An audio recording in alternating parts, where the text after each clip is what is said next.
Steinbergers. Steinbergers. You ever play a Steinberger? Uh, only, only as a joke. I mean, or I was. Where was I when Steinbergers came out? It was one of those things where you just. I might have been working. When did they come out?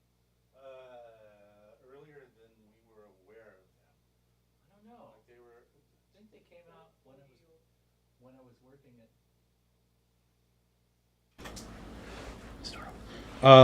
Really important thing we need to talk about is Steinbergers. We've never talked about Steinbergers. So I think Steinbergers go. Billy Gibbons used one. Gilmore used one. I used two. I never used one. The closest thing I ever got to a techie guitar like that was the Roland, the synth guitar Strat shaped thing. Oh yeah, that thing. And I was one of the first people to buy that after it came. Of course, when Sean Lane played one of those as his main guitar for a long time. He just liked the guitar. They came out when I was working at Valley Arts, and so we, when it came to guitar stuff, everything that came out, brand new. Yeah. We just you just bought one. Yeah. You just bought one. I bought a Super Champ when they came out. It's called being enabled. A Rockman. And then, all manner of whatever the new pedal that was out. What was the new pedal? Well, I mean, it was. Let's think of what would have been. It was new. the Roland stuff. So the DS1 or the SD1, SD1, the CE, the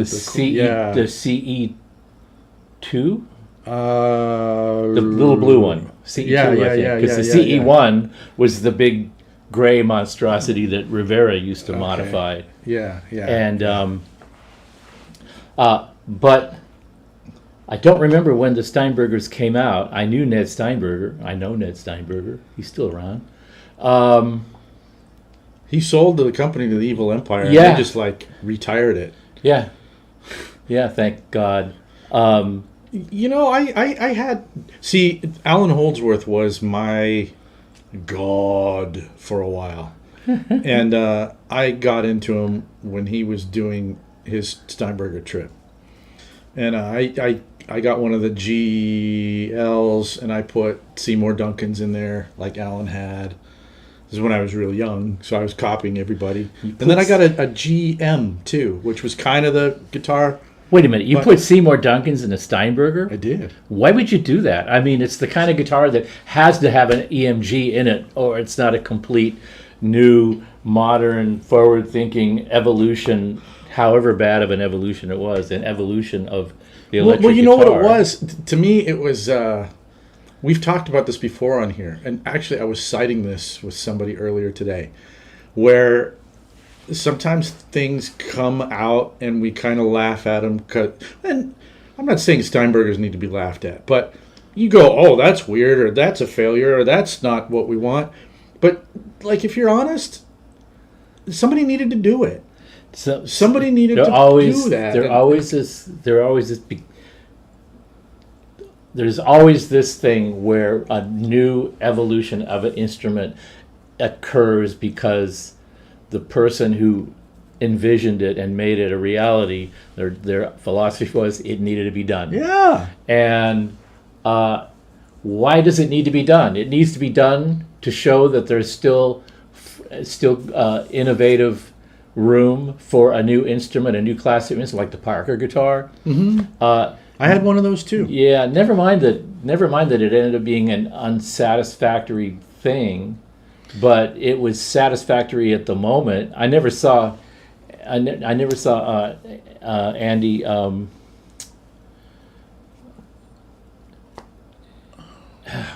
Who did he play for? Please. Andy Summers? Andy Summers, never saw him play one. He probably did, but I never saw him do it. Yes, I think he did. But the Vito Bratta played one. He was a big dude playing. The thing Dweezil had one. Yeah. The GM. Yeah. So, I mean, we talked about EMG pickups. And then there was Sting and Geddy Lee were playing the bass, the GL4, I think. Sting had the stand-up thing that was what was that called? The Steinberger thing. That was really cool. I thought that was the coolest thing on the planet. By the way, did anybody see this video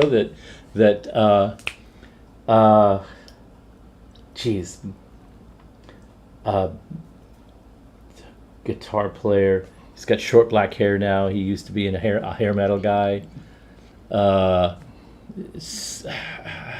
He does. Was he in a big band? Yeah. God, it'll come to me. But he just dropped a video on his Facebook page about an album he's doing called the Dio album. He's Paul Gilbert. Paul Gilbert, thank you. Yeah. His ad for his pre-release little video that he dropped on his Facebook page is him playing a stand-up acoustic bass. Of course. Not just playing a stand-up acoustic bass, but with overdrive and doing all the hammer-on stuff. And not just doing the hammer-on stuff, but doing it with as much facility and fluid grace as he does on the guitars. He's and I'm like, I'm slack-jawed watching him. I wouldn't be slack-jawed watching somebody hammer on a guitar, but he's hammering on a contrabass and killing it. You know, and he says, I'm doing this. I'm releasing this new album. It's going to be all Dio songs, and I got the impression he's going to do them instrumentally, so all the vocal parts are going to be. I don't really want to hear Paul, try and sing the Dio stuff. Yeah, but it was hilarious. It was fun. Yeah, it was like out of the blue. Wow, look at that. You know. So do you remember Racer X? Do you remember that band? Yeah, vaguely. Yeah. So that was Paul Gilbert's Shrapnel Records era band before he joined Mr. Big. Okay. And they were the shreddiest of the shreddy. And I mean, I wasn't out here then, but apparently they were like kings of the strip, you know. And they were the circus band. Juan Alderete was on bass, you know, and it was just like. Did he do hammering on bass? Oh yeah, he did all the stuff, right. and then but there was another guitar player in the band after the first record, and his name is Bruce Bouillet, and Bruce is a great player. And when I first came to LA, I thought, and Scott Travis was the drummer. He wasn't on the first record, but Scott joined for the second record, and now he's been in Judas Priest forever. But when I first came to town, I was like, I want to get my alternate picking together, and so. I'm like, well, I'm in LA now. Like, all the guys are here. So I'm just going to go take a lesson from, like, all the guys who are great at that kind of thing. And I hooked up with Bruce because he was in Racer X and going toe-to-toe with Paul.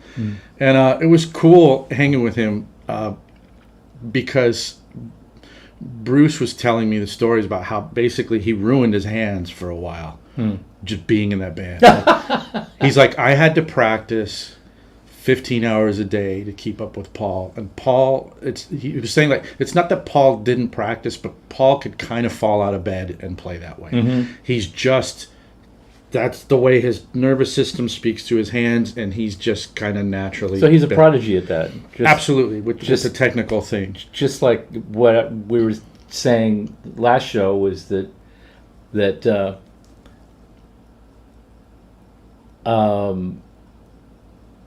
the Power to Love, Hendrix, Power to Love, the live version, the Band of Gypsies live version, Fillmore. If you listen really closely to the lyrics, they're the silliest, most out there stoner lyrics. He's singing about a jellyfish doesn't have any backbone, and it's like, and its existence is just subject to the whichever way the wind blows going down the river, and someday the wind blows a little bit too much. If you listen carefully, he's chuckling to himself while he's singing these lyrics. Meanwhile, his hands are doing these amazing things that you could not possibly sing and do at the same time unless his hands were autonomically disconnected from the part of his brain that operates his mouth. There's two different people in there. He's just like talking about falling out of bed playing stuff. He's playing all these riffs while he's singing these to die for stupid, funny lyrics, almost like he's just having a big piss on everybody. It was hilarious. But yeah, I get that. And of course, somebody had to jump in and ask me what I did to my face. Thanks, Scott. You want to explain that? Yeah, I cut myself shaving. No, come on, make this fantastical. This is your one shot to, like, tell the biggest whopper you possibly can, and I won't even reveal the truth? Well, I kept hearing Morse code in my head. I like where this is And going. it was driving me crazy. So I went to my doctor, and he referred me to a dermatologist. And the dermatologist said that there's this black spot on your face that's communicating with Io. And Io, Jupiter's moon. yeah, and the only way to stop that is to remove it, right? So I said, okay. So But did you want to stop it? I mean, that's I kind of was cool. I was actually going. I don't have things that communicate with Io. I was actually going back and relearning Morse code to see what I was being told, but I thought I'd check with the doctor, and he said, you need. And so I went there, and he says, we don't know if it's malignant or not. Scott. So Was he tricked by the Chinese balloon? So he said, we don't know if it's malignant or not, but it looks like it's. He took out a picture from the previous time I was there, and he says, it looks a little bigger. Let's take it off. It looks like Io. And examine it. It looked like that. It looked like that little area on Saturn when the meteor shower hit. Was it Saturn? It had these sort of like lakes of. Oh, really? Yeah. I don't remember seeing that. They took it off. He says, okay, so I need to make an appointment to come back and have this removed. And he's like, oh no, we'll do it right now. And he whips out a syringe and sticks it in my face before I even have a chance to say exactly. Yeah. And then I went, well, how long do I have to wait before you cut it off? And he says, I just cut it off. I'm like, what? Yeah. So he brings out this thing that's a little electric pencil thing that's arcing, and he's like cauterizing the spot, and meanwhile he's going, now I have it. Yeah, and he's like, okay, we're all done, and I'm like, what? I look in the mirror and I see this thing, and it's like, wow, okay, fine. So the next time I went in there to have it checked out, I said, well, the Morse code thing has stopped, and I'm kind of disappointed about that because all I got to show for it is this big black scab on my face now. He said, well, that'll come off, but in the meantime, we did have the mole examined, and it was malignant, so we need to go back in and remove some more. Ooh. So this was a couple of months ago. And so last week I went in, and I thought, well, they're just going to take a little more off like last time. No. They cut the whole thing open and went really deep and found every little bit, blah, blah, blah. Created a crater. Sutures under the surface of the skin and another layer of sutures on top. Dang. And this whole procedure I got to go through for the next 2 weeks. And after all that, I got a call from them 2 days ago, and they said, yeah, just wanted to let you know that all the rest of the material we moved was non-malignant, so we didn't. Hey. So they didn't really need to take it off, like attack me like a bunch of wild banshees in the first place, but they did, and it's over with, and so I've got a nice little thing that I have to manage to show for it. And they figured, well, in a couple of weeks we'll take the sutures out, just don't shave over the top of it. And I went, well, that's easy, I just won't shave for 2 weeks. Yeah. Well, so we're not calling you eye patch. The Band-Aid. Now it's face patch. The bandage Friday. I have to put on it. Yeah. Trying to take it off with whiskers, it was not working. So now I'm shaving around it because otherwise taking this Band-Aid off and replacing it every day is effing murder. Murder. And all I got to show for it is my headspace is clearer now because I'm not Morse hearing code. The Morse code or the FBI trying to communicate with me, or IRA or whatever the hell else is going on in there. It's all cleared out. And so did you ever figure out what the messages were? I never figured out what the messages were, but I no longer have an excuse for any of the projects that are outstanding to not be completed. Dude, you just said it on there. You're on record now. Yeah, I know. You're on well, wax. this is all a clever conspiracy by the universe to get me back functionally on track with completing the design work. And the other thing is I have a new deadline that I have to meet. So now I don't have any excuses. I don't have any fallbacks. I don't have any. Wait. What deadline is this? Do we get to talk about a deadline? Premier Guitar is going to do the Monsters of High Gain series again. Serious? Yeah, and I've got until end of March to complete the amps that we were going to complete anyway in time to get them to them for that. Whoa! For that expose. So now Do you know what you're going to do yet? Which amps? The Ultra Lead and probably the Sig X. See, I'm like totally sticking my head out now to get it chopped off. But you know what? I love that. Put it on wax, and then you got to live up to it. Well, see, that's half of the battle with me is I have to make it. I have to tie my own noose and carry it around on my neck. Oh, me too. I have to. Otherwise, it won't get done. It just won't. There's too many. Same with me. And it's not laziness. It's just that there's too many other things going on with the business that I don't necessarily have to do everything, but I have to oversee everything. I have to interact with the team and sometimes make decisions, or sometimes somebody in the team makes a decision that affects how I'm going to operate, and we all have to. We all sort of give each other little markers to reach, and sometimes you just need to drink an Irish car bomb. What a phenomenal idea! I heard there's leftovers from the last time we were here. Oh, Lottie, there is leftovers. It's a rumor. Lottie, are there leftovers? I mean, floating around the valley here. Well, see, this is that I got it on sale mentality. You know, the show that we did, the Jeff Beck show we did with the car bombs.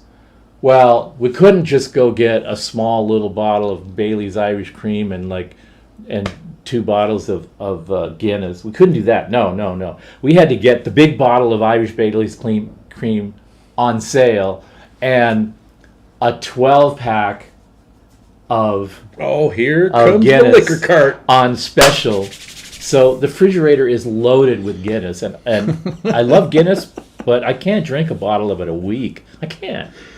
Well, you could. Maybe even in a month. You could. Well, I could, and then you would never see an Ultra Lead again as long as you live. You know, Michael, you haven't had a car bomb in years? I think we had 2 on the last show. Yeah, and I was lobbying for 4, but you chickened out. Did I? Mm-hmm. I don't remember that. I don't remember doing that. That's why you chickened out, because you don't remember after 2. It's possible. It's very possible. I'm not going to deny. But the whole thing about the Steinbergers was actually the genesis of the supposed plot of this show. Be careful what you wish for, is because I was kvetching to Joe about all these expectations that a lot of people put on the old Fane speakers, and which particular old Fane speakers, because Fane should be making this particular speaker because and which Gilmore, is the speaker? Gilmore. What's the Gilmore used it. speaker? And the Gilmore speaker was the Crescendo, was like a Crescendo 80 or a Crescendo something, a higher powered speaker with a cast frame, and it had to be in the Starfinder cabinet, which is the WEM 412 cabinet, which I'm going to go on record here is possibly the most heinously bad sounding, dead, lifeless sounding cabinet. Why? Why? Because it's 100% particle board. Oh, okay. I mean, it's a big absorber of resonance. Yeah, you know, it just doesn't. Might as well have been made out of mattress. It might as well have been made out of discarded mattresses. Noel Redding's fat illusion. mattresses. Yeah. Although there was nothing fat about that cab. No, it was. And so it was like, well, Gilmore. Well, so I pointed out to Joe that to go. I think I sent him. I think I sent you a link to probably a Facebook page or something. Yeah, I wanted to turn it into a video to play it for you guys. We couldn't pull it off of Facebook, Yeah. but it's Gilmore in '87, about the time that he released his solo album. Yeah. Was it "Wish You Were Here" or something like that? He was probably wearing. I think he was doing the Eric Clapton Armani suit. He's totally too. doing the Armani bit. Yeah. With his hair done, and he looks like $1 million. And all those dudes were pushing 40 at that point. Like, we're gonna rebrand. Yeah, and he's playing the double cut stratish bodied Steinberger. The GM. Yeah. Through, are you ready? Through 2, I kid you not 1, 2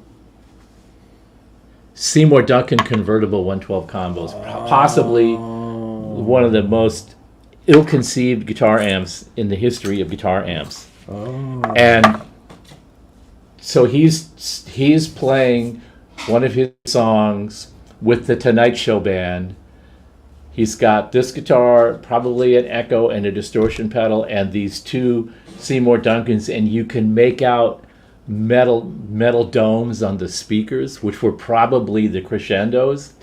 Dang. Which would make that amp sound even more brittle and that reminds me of unlistenable. the Heart Key bass stuff. Yeah, exactly.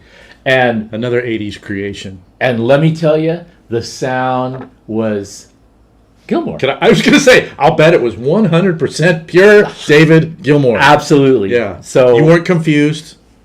No. I made it a point that to go. There are people that you sort of idolize and you go after their equipment. That sound, I got to get that sound. And so what you're doing, if you're trying to emulate his sound by buying his gear, you're going backwards through his gear quest and in all of its erroneous iterations. Yeah. Well, that's one way to look at it. To come out on the end of, oh, it's the fingers, damn it. But I kind of took another path in that conversation, which was this idea of what happens when an artist becomes successful and all of a sudden has everything that they ever wanted at their fingertips. Just send it all to the studio. We're making a new record. Right. And like the first record came out and they recorded it with the shit that was, baling wire and chewing gum and MacGyvered together, but they've been playing clubs for years. And I only have this amp and I only have this guitar and I've forged this signature thing, and then the record comes out. And, depending on what instrument you play, if you go goo-goo over this player, you're like, that's the sound. That's the sound. And then when they're able to like get into stuff that they would have, maybe dug even more, then they kind of leave some of that magic behind. Right? Yeah. And there's a ton of guitar players that we could talk about that, early on when they didn't have any bread. But then there's also the quest to go backwards and like try to recreate that. I went into a studio when Nine Inch Nails was starting a record. It was probably, I don't know, early 2000s. Okay. And they kind of did a gear call. All right. So there was all manner of stuff in the studio. They were trying out stuff. And the 412 cabinet that they settled on was this really trashed Marshall slant cab with really beat up. They weren't even greenbacks. They were just something. They were a combination of greenbacks and a couple of other things. The back had a piece of that clear plastic lamp cord. It didn't have a jack plate. Had a lamp cord coming out of the back with it wasn't even soldered. It was just wire wrapped around the terminals of the jack, laying on the floor, and that's how they plugged it in. Had it been someone's cab that was on the project, or did like somebody bring it in? It's like they. That's interesting. It's almost, it was so bad. It was like somebody went out to the back alley, and next to the dumpster was this cab, and hey, let's check that out. And brought it in the studio. I'm sure that's not what happened, but it looked like that's what happened. And I have to admit, it sounded pretty good for what they were trying to accomplish at the time. And there was a bunch of different stuff that they were trying out, and we had an Ultra Lead there, and they were like, this Ultra Lead is really nice, but it's not exactly the vibe we're looking for. And it's like, I see, yeah, it's not shitty enough. Got it, okay. Well, there's some truth to that. There is absolutely truth to that. And we know that's true. Yeah. Sometimes you hear something like, that's fucking amazing. Like I remember Scott Henderson saying, and I won't name the amp company, highly respected stuff. And Scott said, I'm like, that stuff sounds great, but it reminds me of a beer commercial. It's like, that's the tone. Like, super professional. Yeah. Lots of sheen. Yeah. That's a great guitar sound. Right. This is too perfect for me. Yeah, right? Exactly. Yeah. Exactly. I was working on Motorhead's Bastards album. Really? Yeah. Oh, that's cool. The guitar player. Fast Eddie? No, the guitar player was the dark-haired guy. I don't know. The real whole dour-looking lineage. guy. I can't remember his name right at the moment. I think he went by his nickname. Let's see. I'm going to look it up while we're... But their producer, Howard Benson, was producing. He was a buddy of mine. He calls up. He says, "We need some help down here." So I ran down there with... actually, they picked up some ultra leads. And they took them down to the studio, and they're like, "What's the deal with these ultra leads? They sound like they have a blanket over the top of them." I'm like, "What are you talking about?" Oh, He goes, "Well, maybe we need some help down here." So I went down, and the guitar player had plugged his guitar into... There was 2 heads going in the control room and 2 cabinets in the studio, mic'd up. And the guitar player had wanted to have both heads running in parallel, so he needed a Y splitter, and what they had laying around in the studio was a TC-2290. There's one right around here. Where'd it go? It's right there. Yeah, and so he plugged into the input of the 2290, and then came out of the stereo out to the 2290 in bypass mode. So they were using that for a splitter. And the problem was they were plugged into the back input of the 2290, which was the low impedance input. Right. So all the top end is all shaved off the guitar. And I'm like, "What do you do with the TC-2290? Are you trying to use that for delay or something?" "Oh, no, that's just a splitter box." I'm like, "Guys, come on." So the first thing I did was I unplugged the guitar from the back and plugged it into the front. And all of a sudden it had top end. and then I unplugged that. And I plugged the guitar straight into the front end of one of the amps, and that's the sound we're trying to get. And I plugged it into the other head, and that's also the sound we're trying to get. And I said, "All right." So they had a shop in the studio, so I ran in and I made this little passive Y cable and plugged it into both of them. And they were like, "You're a fucking magician." I'm like, "Please, please." Chris Quinn is saying Phil Campbell? Yeah, it was Phil. Thanks, Chris. Phil was hilarious. He was just like, so disconnected from the whole thing. He was Wait, so who was not... Wurzel? That was a nickname. That was the other guitar player. Okay. Yeah. All right. Yeah, it was Phil, and he was funny. He looked like a wreck. He looked like a serious train wreck, and he looked like he was just... You have to be in Motorhead, man. Dysfunctional and disconnected and blah, blah, blah, until the tape starts rolling. He'd been doing so much, not blow, not heroin, but he had been doing so much that he was literally shaking. His feet were shaking, his hands were shaking. Wow. He's trying to do a solo track, and they had him plugged into an Electro-Harmonix wah-wah pedal. Okay. And it had that 6-position switch on the side, so they're trying all the different sounds, and they don't like any of them. But it's the only wah-wah they have around, and they want a wah-wah solo. So they try to do a take, and his foot is shaking so bad that it he sounds can't... like a tremolo. It's not it's like Angry Ducks. He couldn't wah. He could only go... So Howard got the idea that, you know what, that's actually something that we could maybe make work. I said, "Okay, how are we going to do that?" And he says, "Okay, I need you to let's just get down on the floor." And he says, "Okay, I'm going to wah the treadle, and you just turn that switch back and forth." Yeah. And I went, "Okay." Yeah. So, ready, 1, 2, 3, go. The solo comes up, and he starts doing this with the treadle, and I start doing this with the switch. And what the hell? That's you. But that's not showing up on the public, I don't think. Do you guys see anything crazy going on? Anyway. I think the Roland synth manager decided it wanted to update. Yeah. While we're on here. Well, so what they ended up with was this really extreme version of Angry Ducks, and we just thought, okay, well that was a waste of time. And then a couple of months later, I heard they sent me a copy of the pre-release of the record, and I went right to that track to listen to it. And oh my God, it sounded amazing. Yeah. He figured out a way to make it sound amazing. Oh, cool. So, but that was a situation where there's all this junk around. A bunch of people don't really understand how it works or why it doesn't. And at the end of the day, you just go, look, we'll put some spit and baling wire on this and some Band-Aids and some cream on this. And just ignore the hum, turn on the noise gate, and play, motherfucker.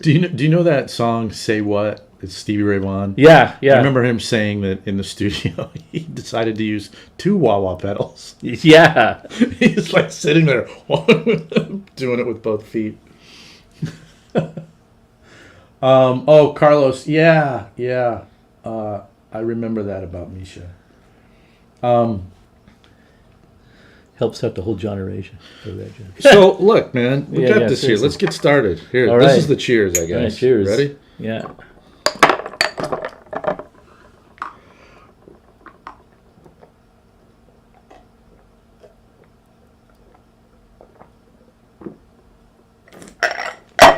See, I didn't even have to try hard to beat you to the table. So obviously you haven't been practicing, or you've been practicing and failing. I don't drink anymore. I don't know what you're talking about. I don't know what I'm talking about either. Did I say something?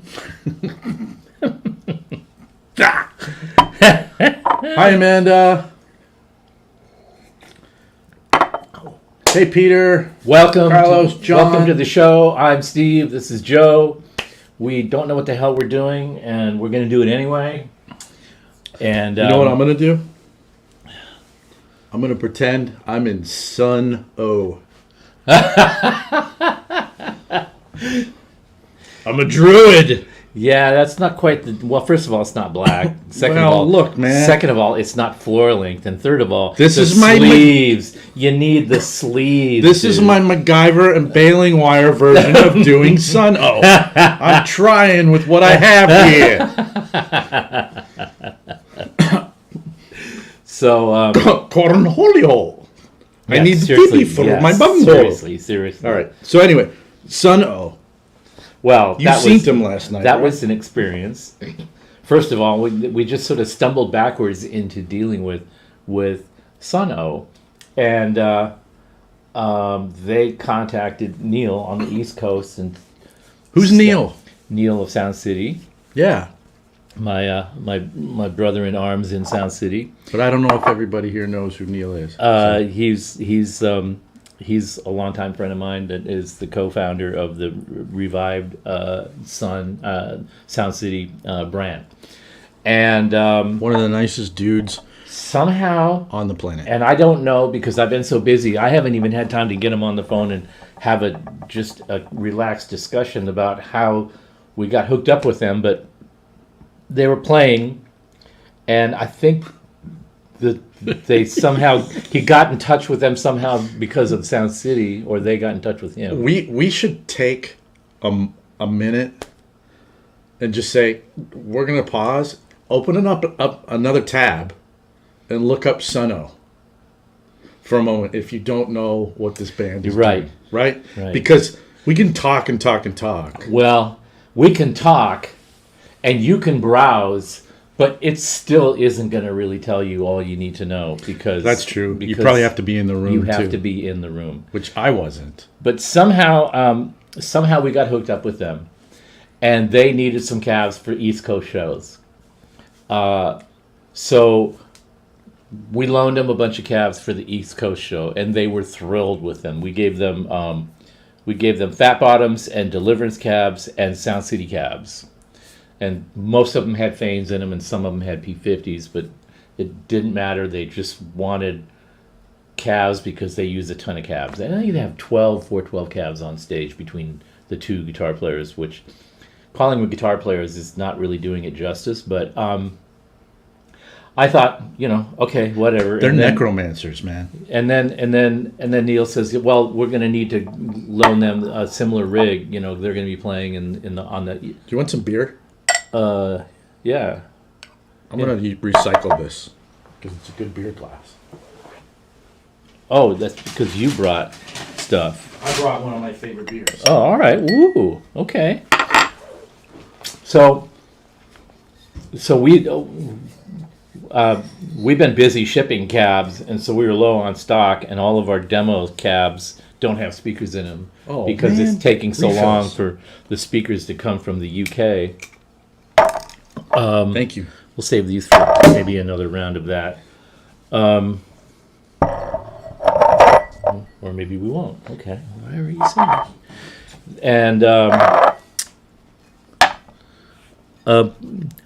pardon me, we're not going to be able to really tell a cohesive story on the show because beer must be poured, and that's the higher priority. Sorry, But that's guys. my job right now. Oh yeah, You can tell the story. delirium tremens, right?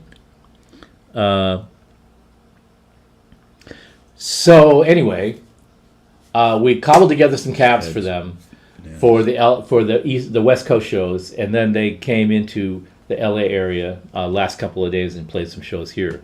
And they always find the coolest, most We're getting there. The head's like crazy. most out of the bottom here. unusual, really heavy vibe kind of venues to play at because it's all about the presentation and the vibe. They were in Highland Park? They were in Highland Park at this 100-year-old brick building in upstairs. It was like an Elks Lodge or something like that. You know, hardwood floors, brick walls. What's the venue called? It's called the Lodge. I don't know the lodge. And it's on the second floor of this building. And the building looks like it's being renovated. And it's a wreck inside. Getting in there. But once you get into the part where they're actually the stage and the venue, it's got that whole Art Deco vibe. It's so cool, even though how rundown it is. It's almost better that it is sort of rundown looking, but the beam ceilings and the carved wood paneling and all, it's just a beautiful place. And so we went in there and experienced Sun O. And the reason I say experience Sun O is because you don't go there to listen to them play. You go there to either do psychedelics and vibe with them, or just understand the interaction of complex low-frequency harmonics at, I won't say deafening volume, because it wasn't deafening. It wasn't painful to listen to volume-wise, but it was like being down 12 atmospheres. There was a pressure going on. And it was 100,000 Leagues Under the Sea. 100,000 Leagues Under the Sea. So there's So they're another playing- band that you work with called Sumac Right. that kind of They do the big super sludge, the wall, subterranean. wall of vibe. It's a wall of And then vibe. Sun O is kind of like the rawest distillation I wouldn't call it a distillation. I would say it's the rawest, expression, most extreme expression of that sort of thing. I called it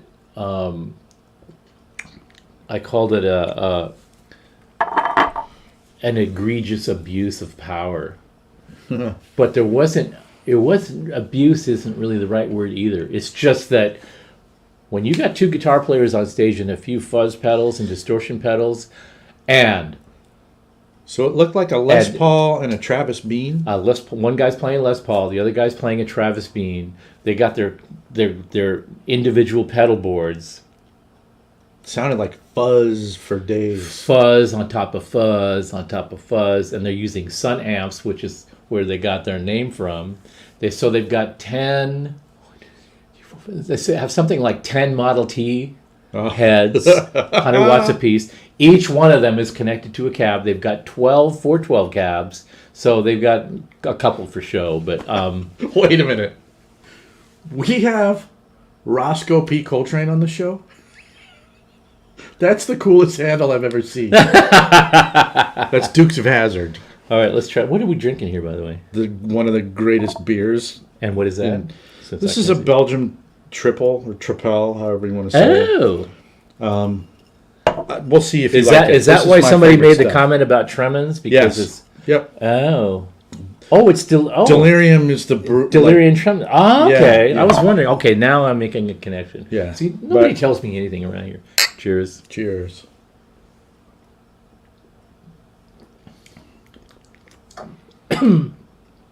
That is lovely.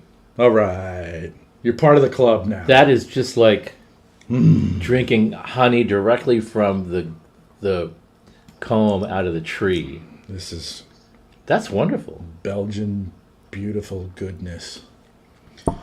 I mean, it's not like getting it from the tap, but it's the next best thing. I love this. Belgians know how to drink, how to make beer. Oh my God! And I know favorite Belgians stuff. is not the proper term.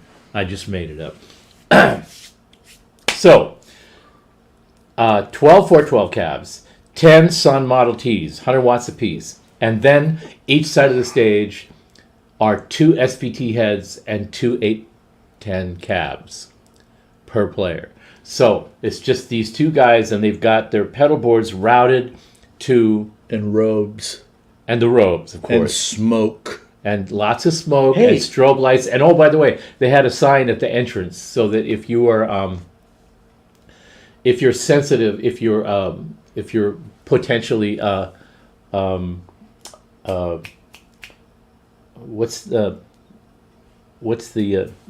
if you're potentially susceptible to epileptic seizures, Oh. they have a disclaimer sign at the door. Oh. To not come in because they use strobe lights. Oh, okay. And they use That's- them in a very intense good. fashion. That's good. So, I mean, describing it is stupid. Give them a Well, what I have give is a- the picture that Erico had of their yeah, just the setup. Can I show yeah. that? Let's see that. So, I love that. so 10 model Sun Model Ts. And why do they use the Model Ts? Not because they're so great sounding. They're using them because they could get them for like $200 or $300 a piece. And in some cases less. But you know what? That speaks to my whole Absolutely. thesis Absolutely. And then on the right, you don't really see it, but there's 2 SVT heads and 2 SVT cabinets on the right and the left. And so they've got some original Sun cabs, which those cabs have the original speakers, which were CTS drivers. CTS were kind of like Well, CTS, those are in old Fenders. those were in a lot of old amps. CTS was a competitor to Eminence, and Eminence ended up buying CTS. I think I have CTS in my old Super Reverb. The CTS speakers were pretty generic sounding. They were designed Hey! to be. You sound good to me. They were designed to just be cheap and bulletproof, not like high quality like an EV and bulletproof and sound wonderful and they were just really generic, personality free speakers that could take some punishment. They just weren't very good sounding, but by not being good sounding in the traditional or in the sense of the word that we understand, tone and sound quality and blah blah blah, there's a quality in there that they possess that whether you like it or utilize it or not really depends on the amp you're using with Well, it, the and funny mood thing you're that in, happens, and the though, rig that you have and all Is that. once really great music gets made with some of these like so pieces of gear, Then it and you absolutely- associate that sound with like amazing music, amazing Right. expression, voila! All of a sudden, it's like in demand, right? Yeah. Now, Stephen O'Malley is the main guitar player and the creator of this concept, and he's a very cool guy. First of all, I don't know. Did you talk to him? Yeah, I did. And Cool. like any of the guys in these bands, like Paige Hamilton, like Aaron Turner, formerly of ISIS, who is now the head of you mentioned them. Today? Yeah, you Sumac. Sumac. Yeah. Like any of these guys that play this kind of music that sounds like the earth is being torn in tune when they play their first chord. It's a commitment, man. Like any of these guys, Stephen O'Malley is one of the mellowest, most laid back, Oh, that's funny. easy to get along That's with funny. guys. That You have can no imagine. idea what somebody like that would unleash. And actually, That's Sun O is pronounced Sun. They say, but the magazines keep calling them Sun O, and everybody sort of refers to them as Sun O. But they say that they're to be known as Sun. Although Okay. Stephen never mentioned anything to me about that one way or the other. But All right. very laid back, I met him. We loaned him the gear. His guitar tech came and picked up the stuff. So I didn't meet him before they started the West Coast leg of their tour. I didn't meet him until just before they went on to do this show, and we hit it off right away because I started talking about the interaction of low frequency harmonics and stuff like that. And I said, I'm going to be really looking forward to what you guys sound like, because I've heard your videos and I know what the rigs that you're using. And I said, I told him that I was one of the first people to see the Sun Model T when it was first released in the Pacific Northwest. Oh, when sweet. it first came out. Oh, man. And he was like, you're fast friends. As soon as I told him that, his face lit up, and he goes, buddy, and then it was the Super T, and I said, I stopped paying attention to the Model T after it first came out because after I played it. But Scott said the Solaris is a way better amp than the Model T. Do you know this? Well, the Solaris is a different thing, and we'll get into that. Okay. But, you may very well be right, but that was the whole point of that. Is I told Stephen that I had high watts at the time, and when the Model T came out, it had a little bit more built-in overdrive than the high watt, and I thought maybe this Model T will supplant the high watt. Mm-hmm. Although I was skeptical because it didn't look as cool as the high watt, but it was the newest thing, and it had some overdrive, and I thought, well, maybe this will do it. So I took it home and I took it to rehearsal and I played it with, and so on and so forth. And as soon as we started playing, the other guys in the band looked at me and go, what is that thing that you're playing through again? The skeptical and face. You didn't get rid of your other amp, did you? You know, hey, Neil's chiming in with the story. Yeah, so cool. So Neil does pronounce him son, and was doing a recording project at Applehead Studios in Woodstock, and they asked us for Sound City gear, the sessions. They loved the gear. We hit it off. Blah blah blah. Okay, cool. Thanks, so that's Neil. the backstory. Thank you. I've been to Applehead. So now that we know that Neil's paying attention, which is great, I know he watches the show. Love you, Neil. Cheers, friend. Here, let's cheers. Toast to Neil. Anyway, so we started talking about the lineage of the Model T, and then as soon as that happened, he started smiling, and you could tell that he was like, "Oh, a brother." Yeah. And I said, you know, I'm describing the Model T in terms of its lack of personality, and not in a denigrating way. Just in terms of my experience, high watt that had that can make it a tool. Right. So I was saying to him that the high watt had a specific personality that worked for me, and in your environment, I absolutely understand why the Model T thing would work, because it is it's more like it's a platform. It's a blank canvas. I said it's like a blank canvas. How many layers? And when I said blank canvas, he went, exactly. Yeah, like you get it. Yeah. So the other people that we were with immediately got bored and left the room, and he and I sat there and blabbed about the dubious benefits of a Sun Model T, but what it really boiled down to was, in fact, you brought up Sumac. Aaron Turner used to own some of those Model Ts. He was sort of into them for a minute. That Sun has. That rules. Stephen bought those from Aaron, and the money that Aaron got from them, he used to buy more Ultraleads.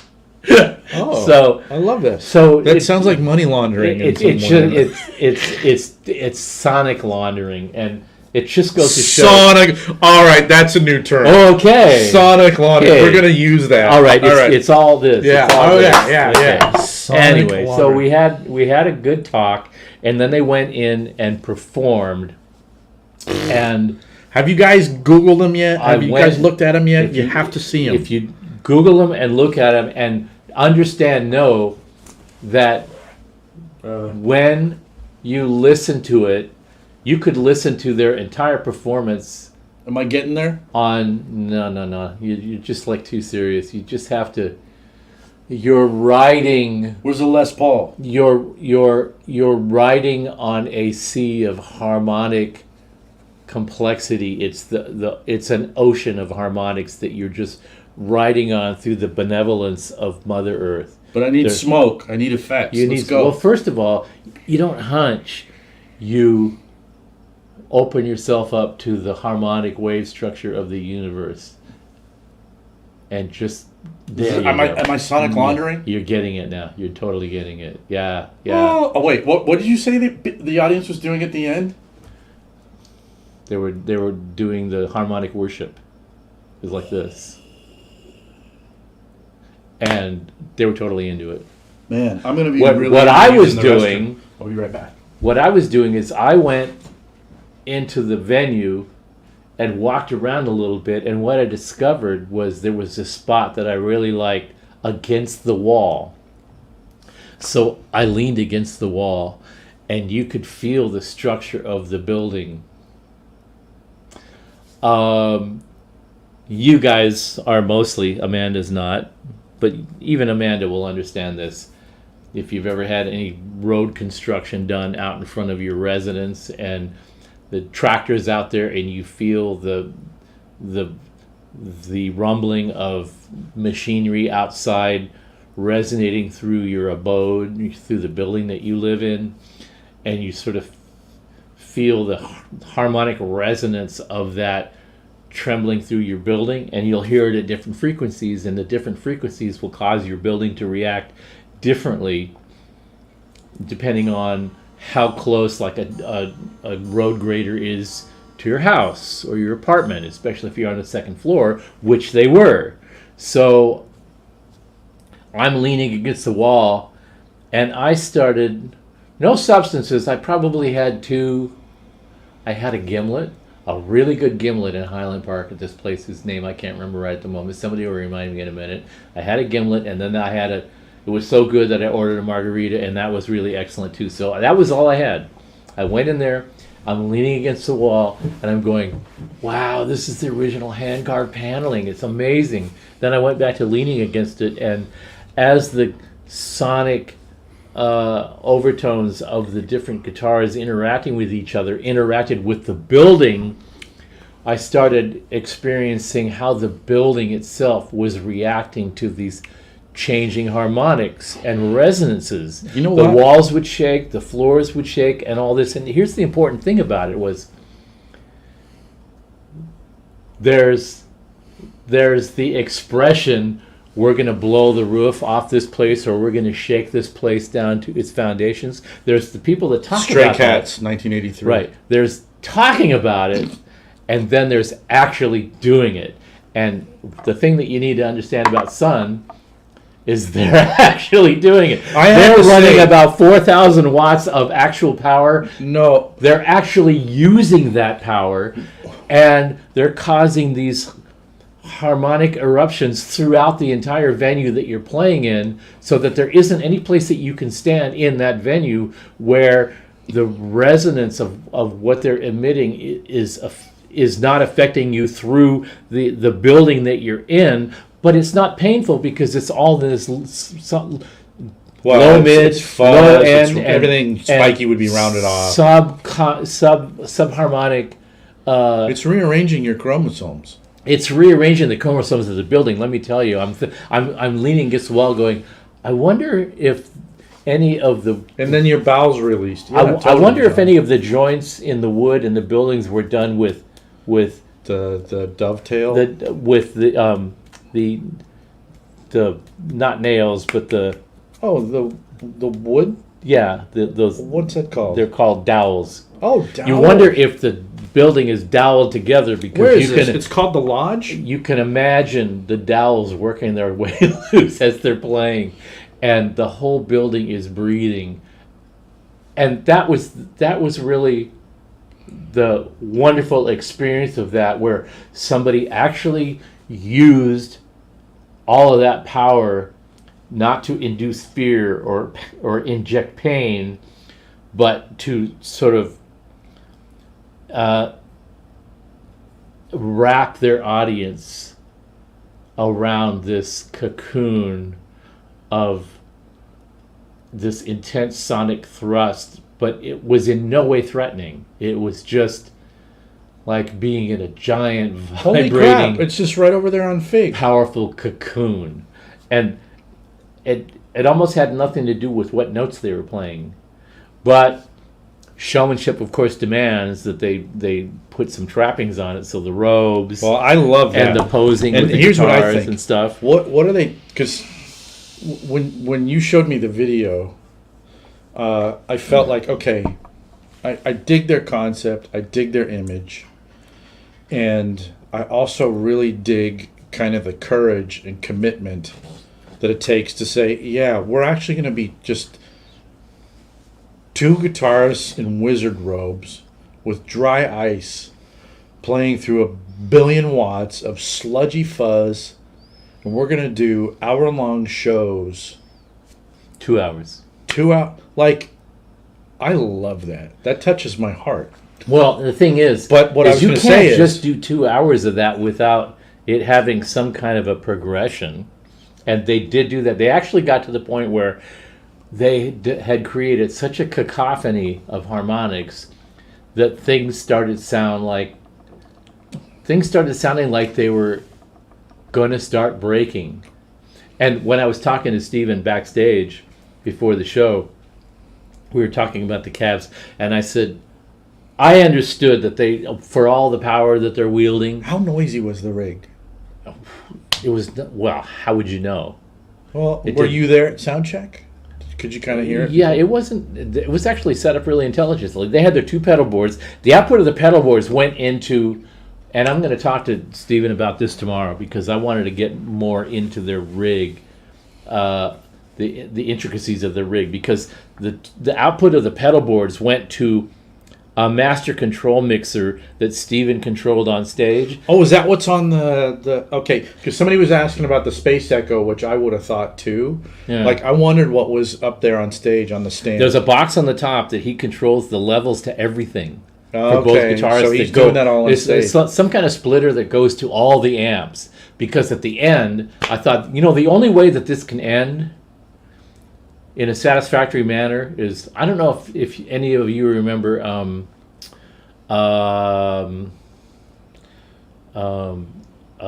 the San Francisco Treat. theatrical rock That's band. Rice-A-Roni.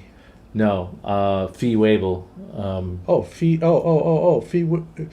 Waybill was the Knack. No, Or no. the Squeeze? Theatrical band. Fee Waybill was he the drummer or the lead singer? He's the lead singer. Shit. Theatrical San Francisco Yeah, band. I know what you're talking. I just White Punks on Dope. I want to remember and not Anyway, or the Tubes. Thank the you. Tubes. The Tubes. Thank you. If you went to see a Tubes concert, they would do their whole thing. They would build up to this incredible crescendo where the band was going nuts. There's all this theatrical stuff going on.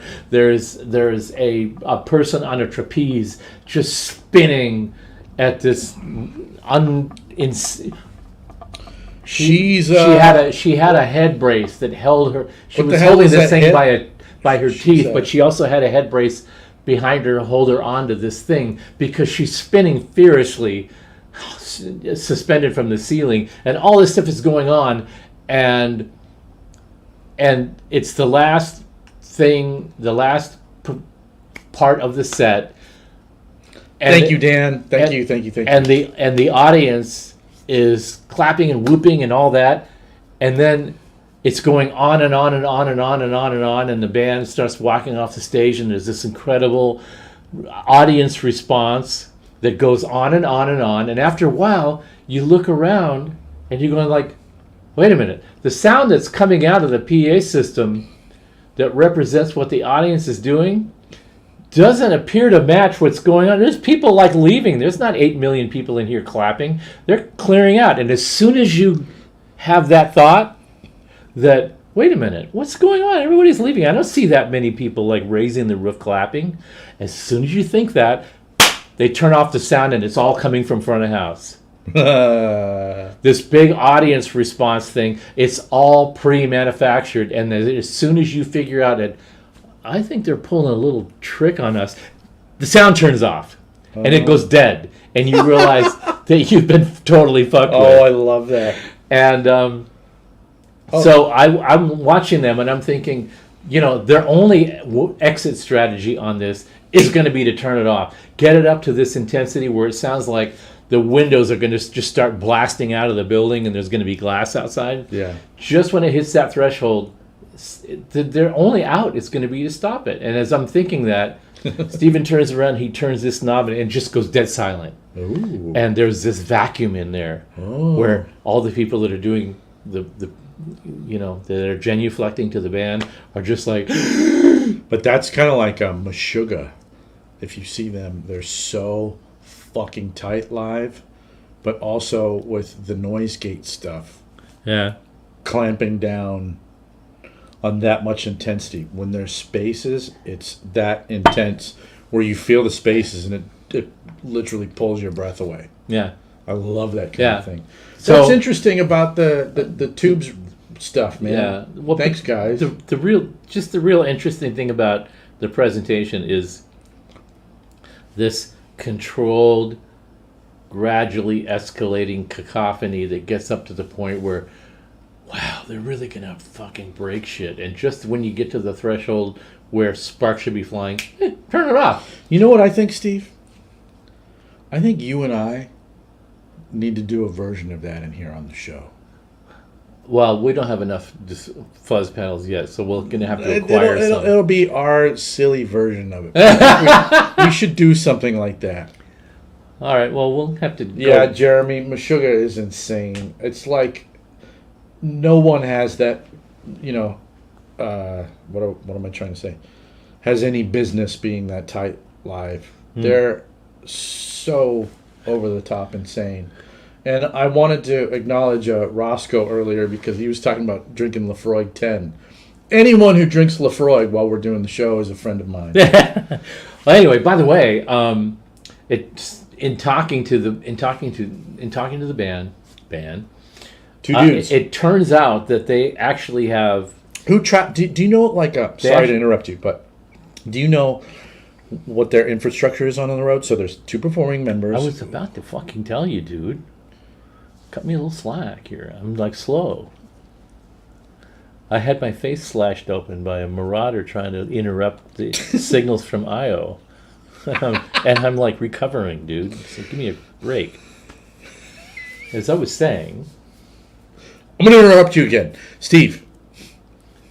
Ow. I didn't want to mention this before, but actually the skin guy gave me the IO thing that he extracted from you. Is he the reason that my face is getting red drinking this stuff? Yes, he is. All right. Apparently, those two guys are not the only members of the band. They're the primary members. What? In different tours, they've got a keyboard player and a percussionist and somebody else. So depending on the budget, where they are, and what the logistics are like, there are different expressions to use your obnoxious term that you overuse to death, that you've made me overuse to death. I remember now. in the first season of the Malcontents, you told me not to use that term anymore. See, you've totally infected me. It comes from the Scotch world, as far as I'm concerned. The different expressions. Yeah, I'm totally glued to that now. Anyway, apparently there's different versions of the outfit, and I love that term, outfit. Did you ever see Payback? No. Wait, what is Payback? Payback is that movie from the 90s. I thought it was from the 70s. It's the actor the Australian actor that did the Jesus Christ movie. Not Mel Gibson. Mel Gibson. It's a great movie. Mel Gibson. Okay.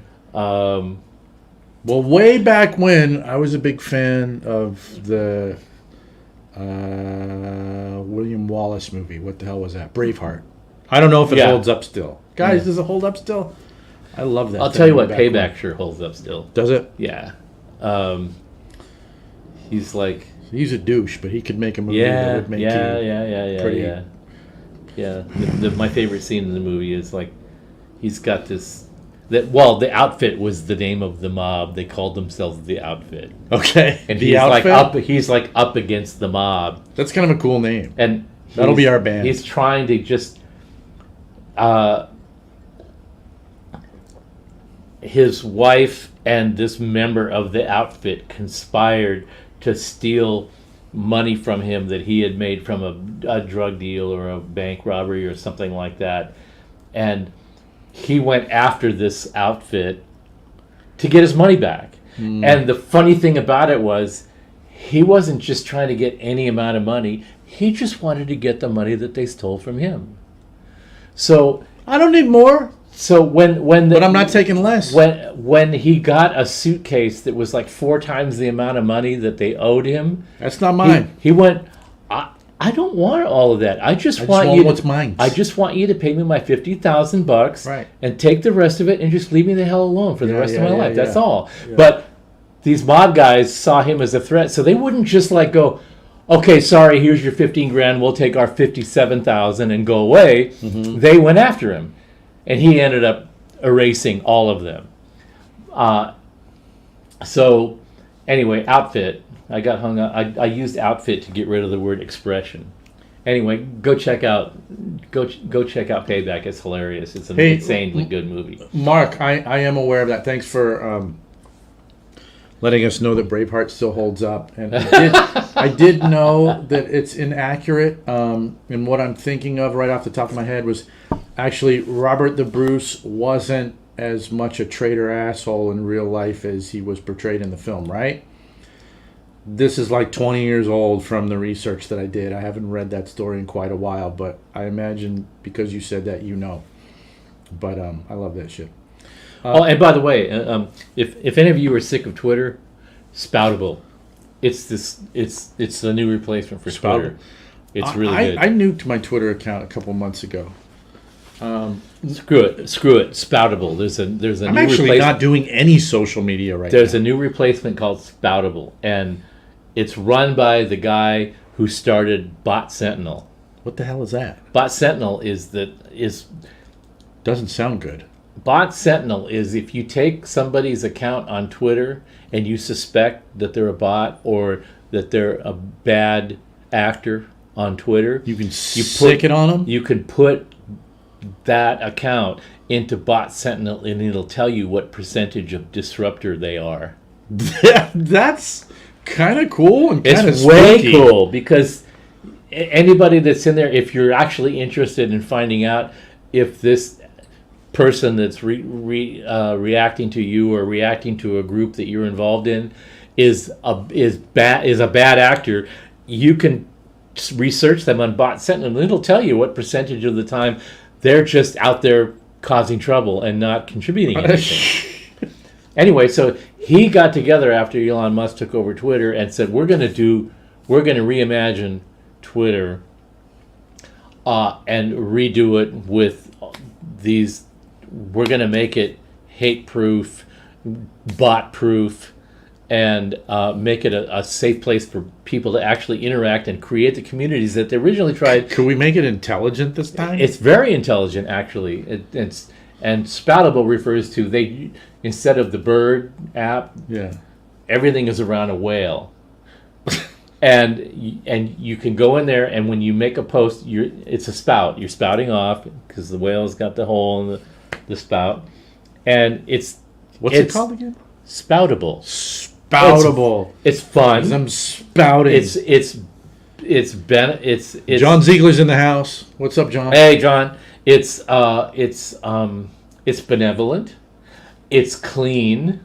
It's fun, and the people that you might be following on Twitter that have had enough of Twitter that are making the transition, they're making the transition. And I just created an account on Spoutable, and the engagement is a lot better because it's not controlled by whatever Twitter wants your engagement to be controlled by or limited by. All those limitations and controls are gone.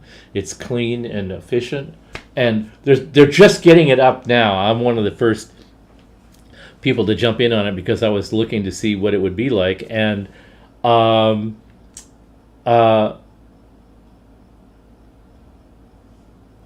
if I wanted clean and benevolent, I'd use Twitter. Right.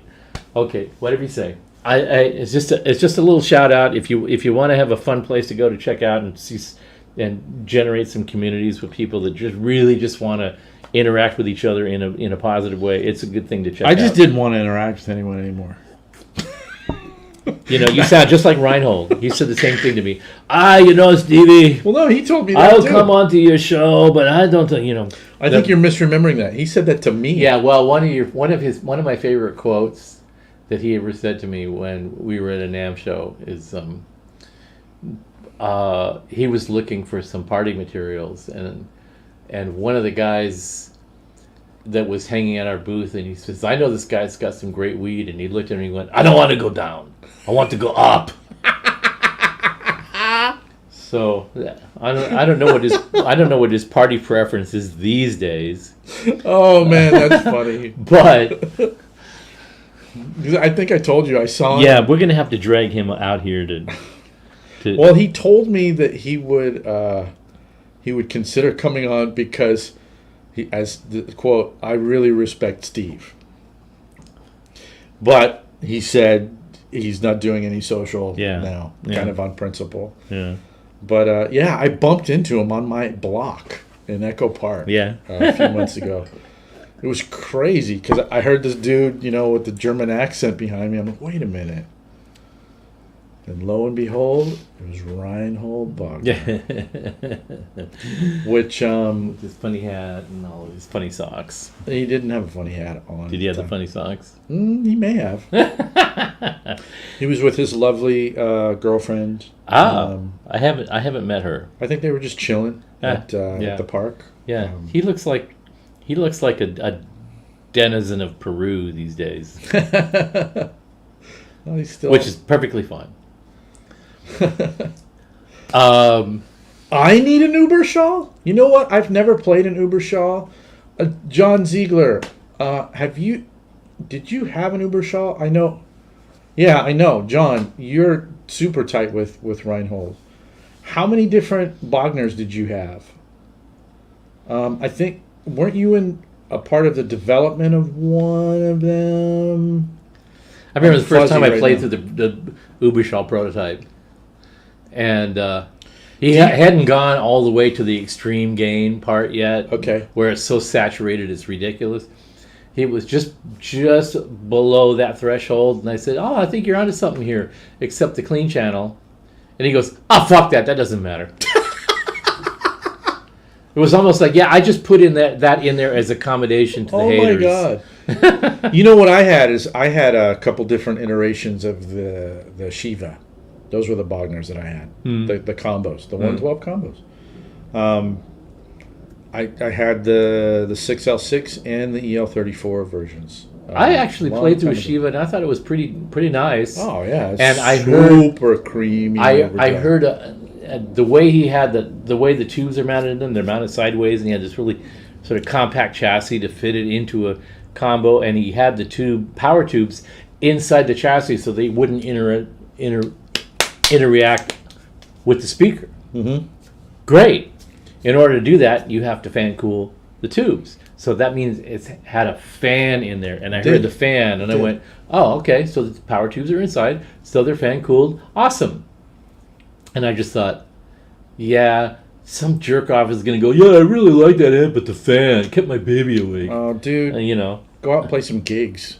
I just heard that recently. Somebody said a power station, the fan bothered them so much. I played across the country with that Shiva.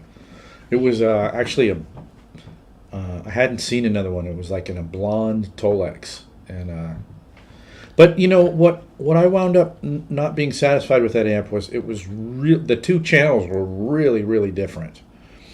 It was like that gain channel was super saturated, and then the clean was like crystalline. And one of the things that we often saw in reviews of our gear was that one of the main things, like Art Thompson did a review of one of our amps, and dude, Art's awesome. And I always loved his reviews.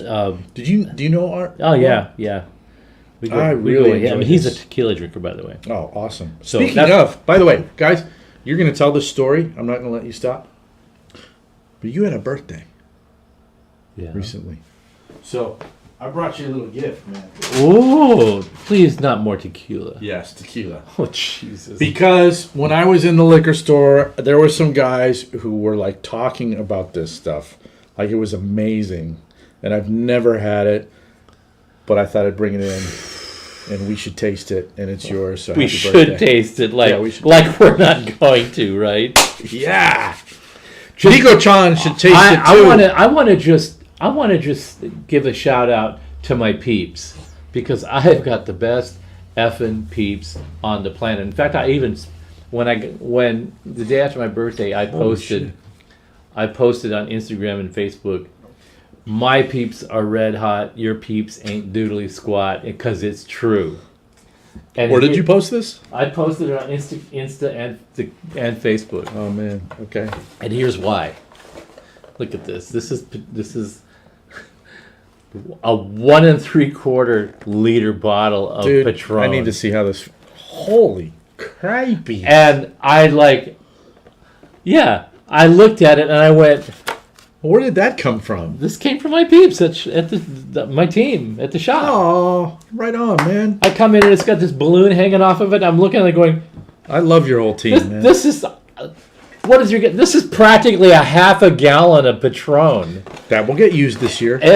Yeah, it'll take the whole year to use it. Oh, John is talking about Galcos. Of course I remember that, brother. Remember when I brought you all that soda from there? So I said, look, okay, I understand you guys think I'm a hopeless alcoholic, but really? Look at this. Whoa! Look at this. And they said, the one of the guys said, Masa said, we just thought the box looked great. We didn't realize the bottle was that big. They thought it was just a regular liter. That's, you Check know what? this out. Check it. We thought it felt kind of heavy, but we thought the glass was thick. They thought the glass was thicker than normal, and that's why it weighed so much. No, that's That a is- lot of tequila, That brother. is like That a is year's lot. supply. We're going to have a lot of margaritas. Let's leave it here. Plus, Just looks happy. I had this other tequila that I recently tried, which was the... Finish it.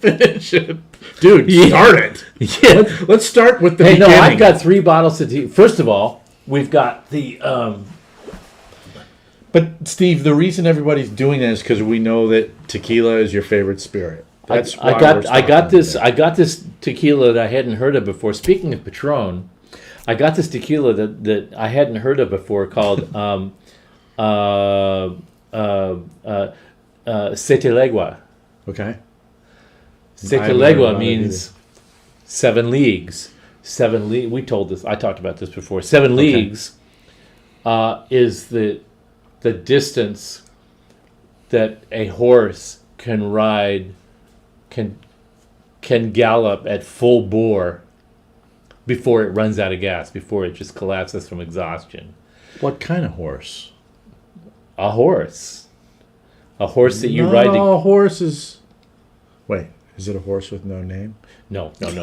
It's Pancho Villa's horse.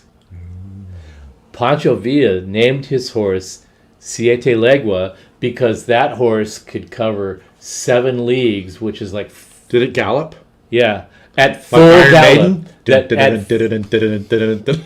At full gallop, this horse would cover 7 leagues, which, do the math, it's like, I don't know, 14 miles or something like that. Some incredible amount of distance. When Pancho Villa was trying to communicate with his people, he had to get from point A to point B, and he would jump on his horse and get there in the maximum amount of time. This horse would do that. And 7 leagues in nautical terms was the distance that horse could cover at full bore gallop before it collapsed from exhaustion. And the company that made Patron was subcontracted. Charles says, you're saying leagues. Do you mean furlongs? No, leagues. Leagues like 20,000 leagues under the sea, converted to terrestrial miles. Because Ben okay? Tom says, stop horsing around, Steve. Fuck off. I'm having fun. I'm having fun too. So the point of all that Siete Legua thing is that Siete Legua was a company that became Siete Legua. Before that, they were just a producer of tequila, Okay. a subcontractor that made all the tequila for Patron. Got it. Patron Got was purchased by another consortium that no longer used this particular subcontractor to make their tequila. So that company rebranded themselves as Siete Legua and created their own brand Yeah. of tequila, Yeah, you should do which that. is kind of like the early expression of Patron. It's got a little bit more flavor. It's a little bit more interesting. It's got some of the rough edges Well, on it. this was aged in a whiskey cask. So when I which was at makes it the liquor interesting. store, I asked them, "What do you have that's interesting?" The guy's saying, "Oh yeah, what about this? No, I've tried that. What about this? I've tried that. What about this? I've tried Yeah. that." And he says, "Oh, you got to try out this Siete. the Siete Legua." Yeah. So this is the company that now makes the tequila that Patron became famous for. Now you know.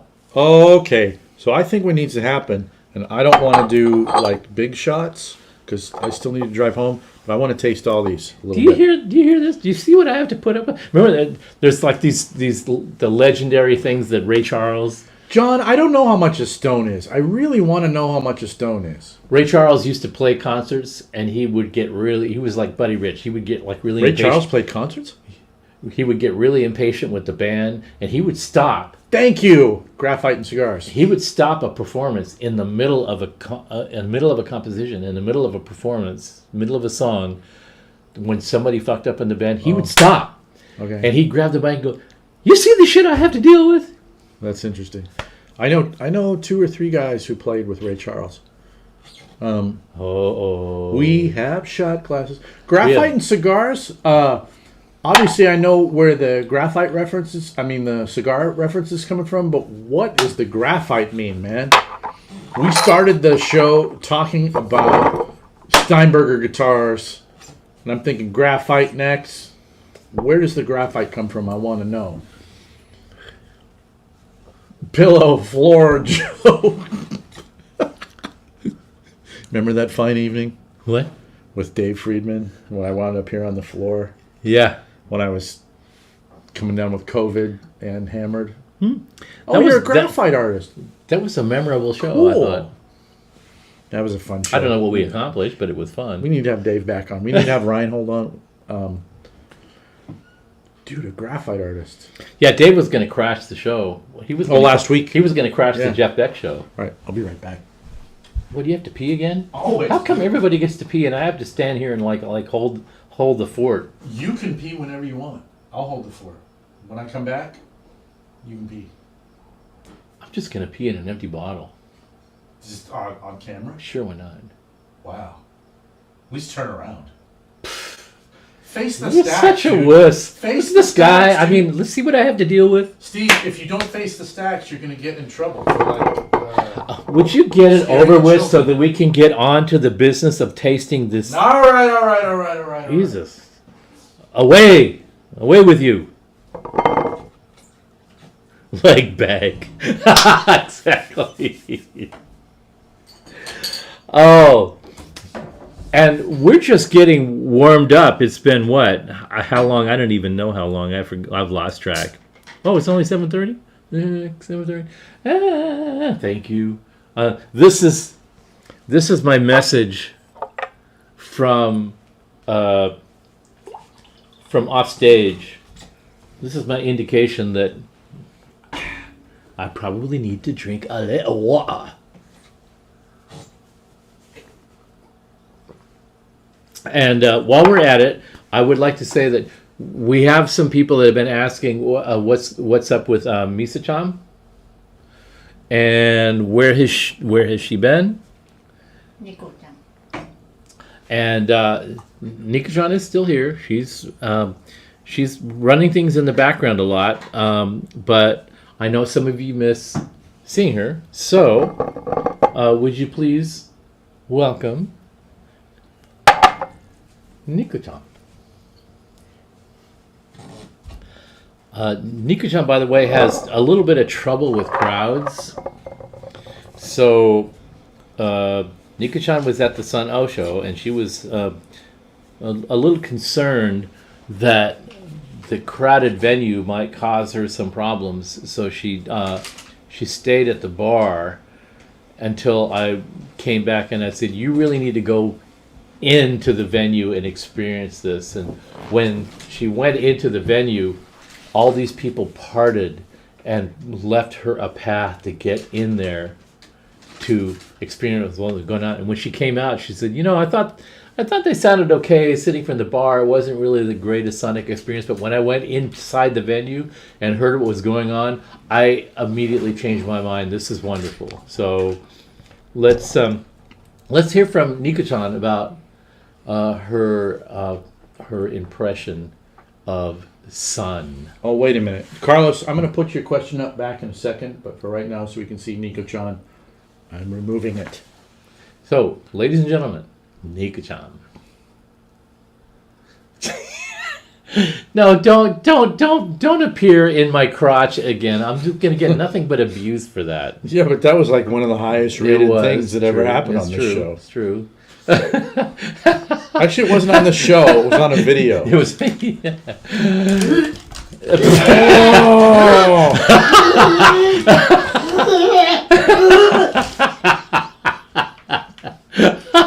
I'm sorry, Nico-chan. Oh, welcome to the show. Nice to see you again.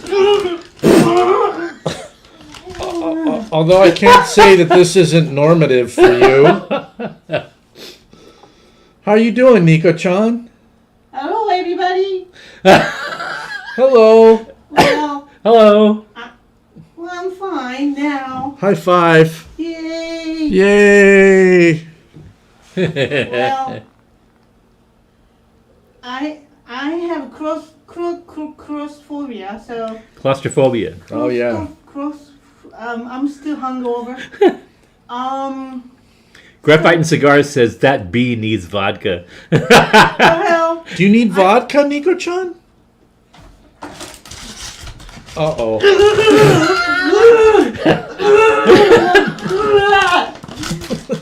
I had enough last night. Well, you've heard of the hair of the dog that bit you, right? Well, I don't remember last night. I can't get into the venue. Well, I was still inside, but I was at the bar entire time, 2 hours. Okay. I was listening them, but. So you were listening to the band Sun? Yeah, I was listening Sun. It was cool. You liked it? Well, I couldn't get experience of the what was called well, you have to be inside. You have to feel that. Right. So it's an experience. It's an Absolutely, experience. yeah. Yes. It goes beyond just, hey, we're listening to some songs. Yeah. You're not just like being Yeah, performed you have to. be. It's not just an ear thing. It's a visually and then Physical. feel And apparently for you, it was a drinking thing. Well, Well, I just couldn't get inside.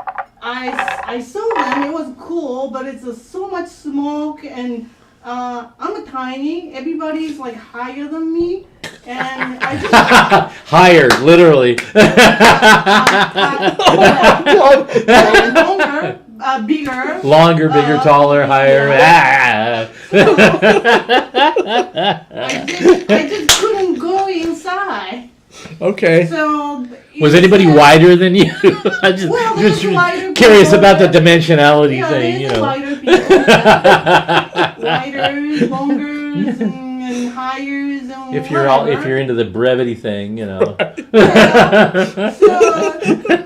I just decided to, outside of the entrance, there was a bar, so I just stay there, listening the Sun, and just keep ordering bourbon. Oh, bourbon. Bourbon Okay. after bourbon after bourbon after bourbon, and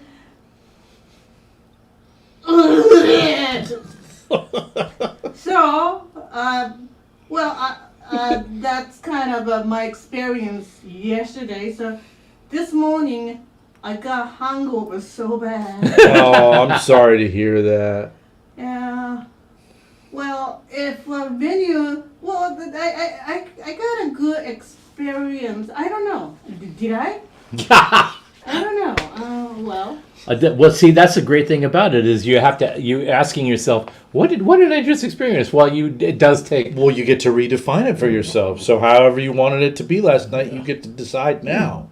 Well, see, isn't that the great thing about like a new sort of musical expression that you have? And I've used that term about 5 times in the show now, so just put me out of my misery right now. But there is whatever you want to call it. It is an evolution of experience that didn't happen before. And what I appreciated about it was they didn't just jerk off talk about blowing the roof off the place. They used all of that power legitimately. They actually did turn those knobs up and use it. Yeah, that. And you felt it. Yeah, they had a warning outside, the warning sign outside. The disclaimer, the strobe light disclaimer. I thought that the person was going to go to the hospital. That's going to be me. Wow. Well, one guy did practically go to the hospital. He was already drunk and abusive before he even got in the venue, and he got in a fight with the bouncers. Oh, that guy can go home. Yeah. But what's really funny is this little like girl that was at the front desk taking tickets. Uh-huh. When this guy started creating a disturbance, we're like checking in and she's checking us off the list and we're going in. She dropped everything and ran after this guy like a chihuahua. It was funny. She's like, I'm not putting up with this shit. Oh, I love this that. guy was like about a head and a half taller than her, and she went after him like nobody's business. Oh, I love that. I'm like, you go, girl. Just fearless. I'll be right here behind you. Yeah. Oh, that's beautiful. There's all kinds of stuff going on. Yeah, it was great. Yeah. Well, At the anyway. Masonic Lodge on Fig in Highland Park. I don't think it was Masonic. The night before they played at a Masonic temple that had these really I thought great. the night before they were at Hollywood Forever. Isn't that a former Masonic temple? It had That's this whole cemetery. Well, it had these really amazing beamed ceilings, angled beam ceilings. Anyway, I don't know where they performed there. it was a lot more majestic looking than the place they played last night, but it didn't matter. They always, I think in Colorado or Arizona or someplace they played in a cave. So that was really awesome. In a cave. That was part of their shtick, is that they find the most unique, interesting, Yeah, I love that. acoustically Do you remember when the Grateful varied Dead sort of environment performed at the Great Pyramid? Who is that? The Grateful Dead. Oh yeah. Did a I do recording remember at that. the Right. Great Pyramid. Too bad I wasn't a big Grateful Dead fan. You know I would what, have Ben appreciated Tom? it. I think that's a fair exchange. If your cardiologist said, "Get off, no more sauce," I think that's a fair exchange. I would do the same thing. Water actually tastes good too. I think I'm gonna start drinking water now, dude. You know what's funny? It's like I drink scotch. It's super high ABV. This is what's this? You know what's funny? You're like talking a lot and not drinking very much. Yeah, have I some. drank a lot. Have some those. What is this? This is like over 10, I think.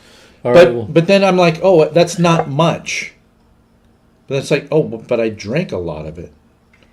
So if it's 10%, 10%? and then you drink a whole beer, you start feeling a certain kind of way. Have some those tequila. Nico-chan, do you have any bread in your fridge? Yes, of course, I do. I should probably have a little bit of bread if I'm going to Sure, drink any of sure, this sure. tequila. I'll bring some toast. Bring bread Oh, and toast? That would be Okay. wonderful. Bring bread and Advil And a pillow. So do I yank on this little tab to get this Yank open? on it, yeah. See if it has good tone. Ah, there we go. That sounded okay. Okay, it sounded like I broke the seal. Delirium well, is 8.5 to 9. Okay, thanks, Mark. Anyway, Joe, thank you. Yes. Very you're much. welcome. I really appreciate this. Yeah. And How old are you? 35? Yeah, Nice. 35 squared. And proud of it. My team tells me I'm the youngest in looking and attitude old fart they know. That works. You want to be the best example of whatever you are at any time. That is my MO anyway. I'm only pouring half of this right now because I don't want to. Yeah. Thank you. I know Thank you. I know you have to drive. Thank you. No, you're looking out for my dumb ass. Because, as you know, I can get in over my head. So have you ever tried Tremana before? I haven't, man. But I Añejo smelling- small batch tequila, folks. All right. Well, hey, cheers again. Happy birthday, my friend. Thank you very much. It's Happy been birthday amazing back to knowing you. Actually, my birthday's at the end of this month. That's right. Your birthday is I turned 10 on the 28th. the 28th of February. Yeah. Yep. Somebody else famous has a birthday on February 28th. Well, I'm not famous. My son's birthday was this month. Well, you're was, famous. Was this week. My son turned 24 on the 2nd. Huh? You're famous for laying your ass on the floor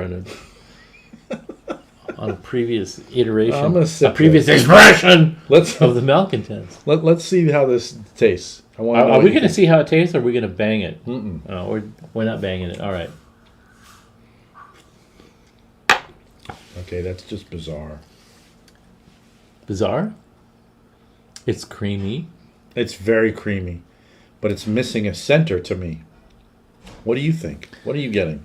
I think that if you're in the mood for tequila and you've already had maybe another tequila or a scotch or a beer or a glass of wine, this would be a good tequila to drink because you could go, oh, this goes down really nice and smooth. It's creamy. And I This may is or very may creamy. not need an airline bag at the end of this party. What is this at anyway? It's there's banana in there.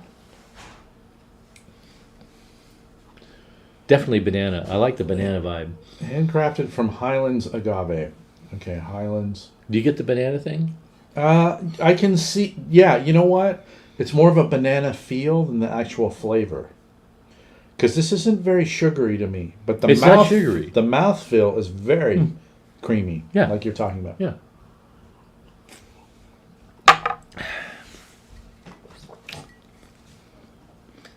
Pulling fraught pints from the basement. What's a fraught pint?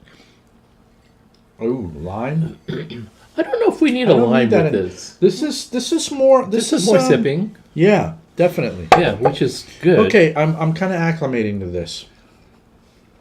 I kind of like it a little bit. It opens up in your mouth a little Mhm. bit, and I appreciate that it doesn't have that tooth grinding thing that None of that. a shooter tequila usually has. So this None is more of of that. like in the sipping direction. Yeah. But I'm not a traditional banana person, but I like the right amount of banana essence in its place, and this has a bit of that, but it's not overpowering. It's just there's a little caramelish sort of thing and a little banana-ish sort of thing. Yeah, but it's almost got this sort of Cuban sort of South American vibe. I to can it. see that. But it doesn't cross over into that high-end No, sushi tequila, which, I mean, I love. But this is kind of a mid-level... What is that? This is the Dave Friedman shishi tequila that he raves about. The I'm not closet. drinking that tonight. I think I'm done drinking. What? for the Because you're evening, afraid you're not going to stop? This is the Closet Azul. This is Friedman's fave shit. actually. That's his favorite? Yeah. Oh, I can't Yeah. wait to try that next time. Next! Not tonight. Not tonight. I'm gonna go That's home. the problem of being known as a tequila drinker is like the tequila. Everybody's like, try this one. Try this one. What do you think of this one? We've got probably about a 2.5 years supply of tequila right now. And See, I'm a Scotch guy. I love tequila, but I'm not like my friends know me as a Scotch guy, right? But what's cool about having you be the canary in the coal mine for all the tequilas is everybody sends it your way to find out what's the best so that I can go buy the one bottle. I know you And as you the guy try who 'em shows all. up like at the last possible 15 minutes going, okay, what are we doing here? That's how I know you. Here? Yeah. For the show? Yeah. Hell yeah. And 15's pushing it.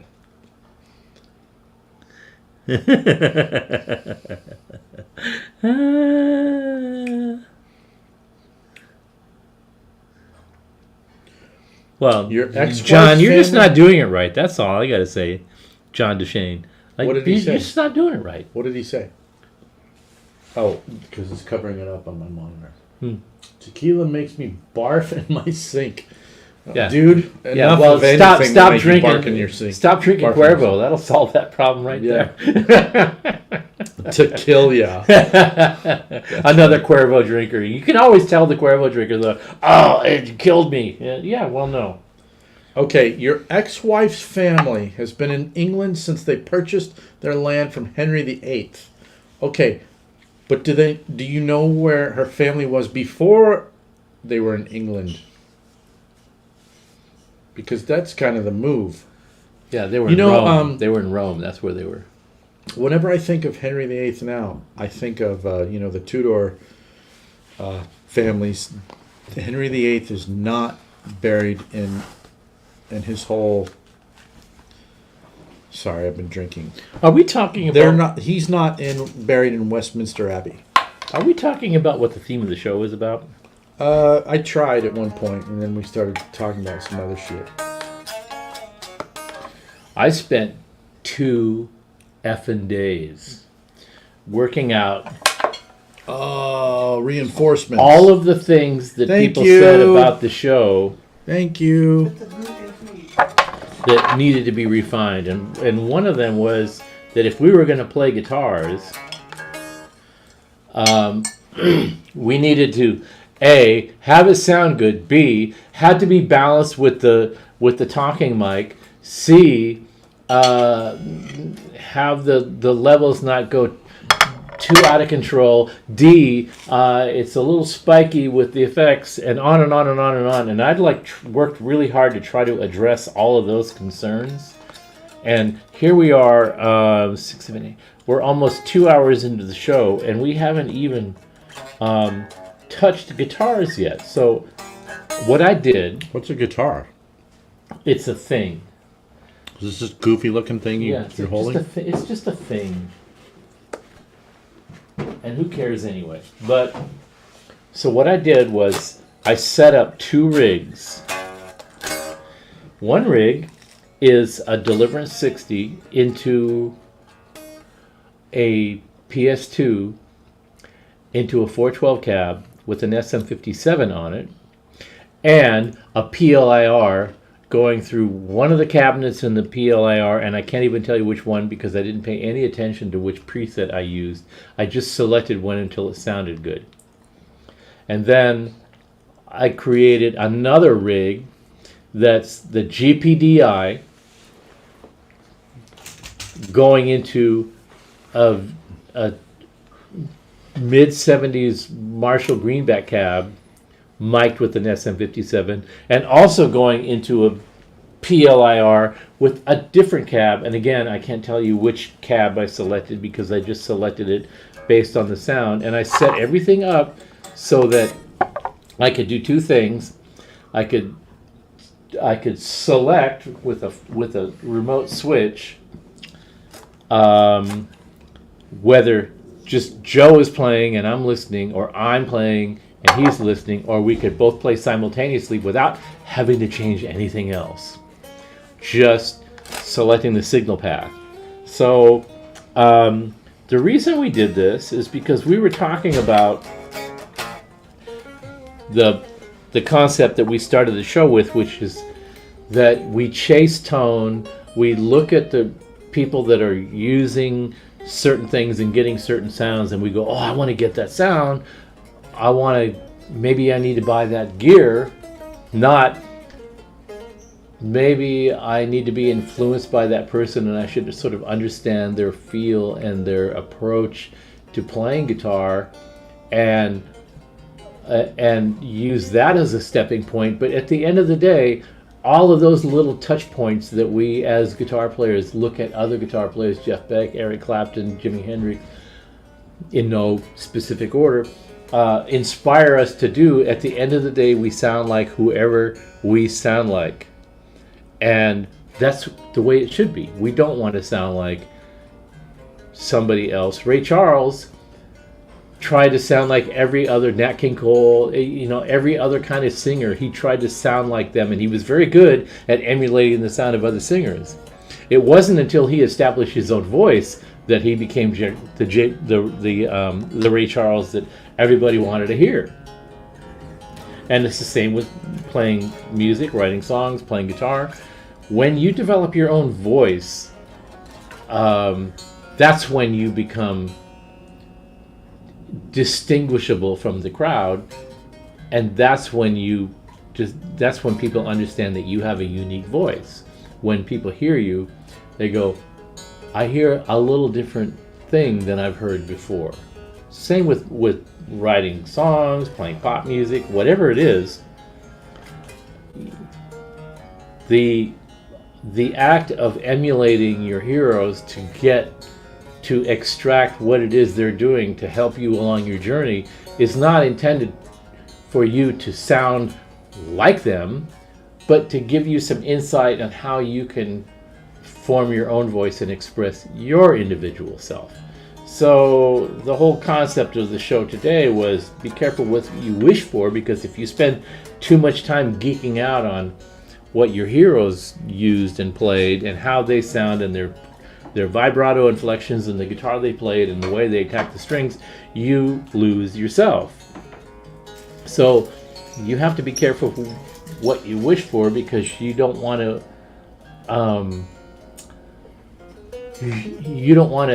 doom yourself to forever trying to sound like your hero. You want to extract from the people that inspired you enough of the path to move you along on your own path. So as a result of that, I put together these rigs and I worked on some stuff, and in the process of working that stuff, I did exactly the thing that I'm recommending that you not do, which is trying to really zero in on a particular player's style and feel and emulating that.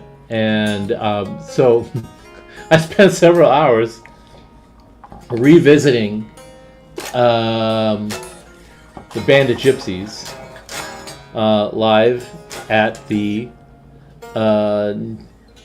Fillmore East, playing Power to Love, which is a song that I learned how to play roughly before I actually learned how to play guitar. I was still a drummer, but I was so enthralled by that record that I just picked up a guitar and started trying to figure out how to play it. How old were you when, well, roughly, like how old were you when The Experience came out? When you first heard Hendrix? Were you a teenager? 15. You were 15? Yeah. And that's when The Experience came out? Right. And did you hear Are You Experienced, that record first? Yeah. You got on board then? So were you into him enough to where you went, oh crap, Axis is out, second record, I'm gonna go get it. Oh yeah. crap, Well, it was just like, you just like, okay. Okay, so the my next one is question out, great. So my question is, what did you think when Band of Gypsies hit? Well, first of all, when I heard Wind Cries Mary,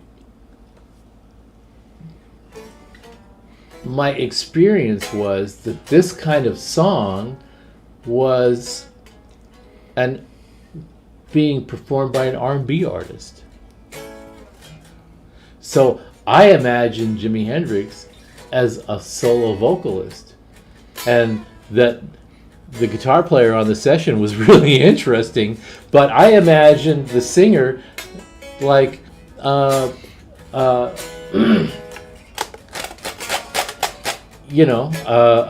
like Otis Redding or like, that kind of thing, with the suit and the tie and the short cropped hair and the R&B band. Except the guitar player is amazing. Who's that? And then the first time I went over to a friend's house, and he says, "Oh yeah, I have that album, that Jimi Hendrix album." And I looked at it and I went, "What?" So I was really shocked to see, oh, wait a minute, the singer is the guitar player, but the band sounds like they have two guitar players. Oh, that's when I learned about overdubbing. It's the singer is singing and playing the guitar and playing the other guitar. And there's only two other guys in the band, a drummer and a bass player. Like, my mind is coming apart at that point. I'm still a drummer. So that was my When Cries Mary experience. And then when the rest of the stuff from that first album started coming out, then I went, oh. And then when the next record came out, it was just like, okay, my whole world has been turned upside down, and now all I'm doing is I'm living for the next release of that to see where that goes. And where it went was, I just barely got my head wrapped around the first album, and now the second album, I got to do it all over again. That was my introduction. Yeah. Yeah. But did you experience the Bandit Gypsies as like this massive shift? Absolutely, because I'd been practicing how to play and sound like Ginger Baker, and now it's like, oh, wait a minute. This guy, Mitch Mitchell, is like,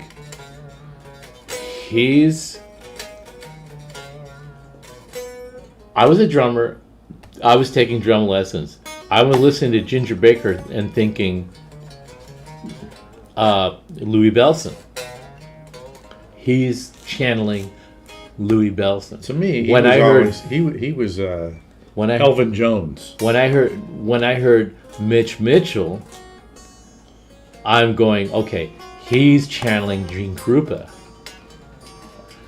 And I was already familiar with those styles. I'm like, wait a minute, I thought that we were getting past all those old guys, but these guys are channeling that and just like taking it to another level.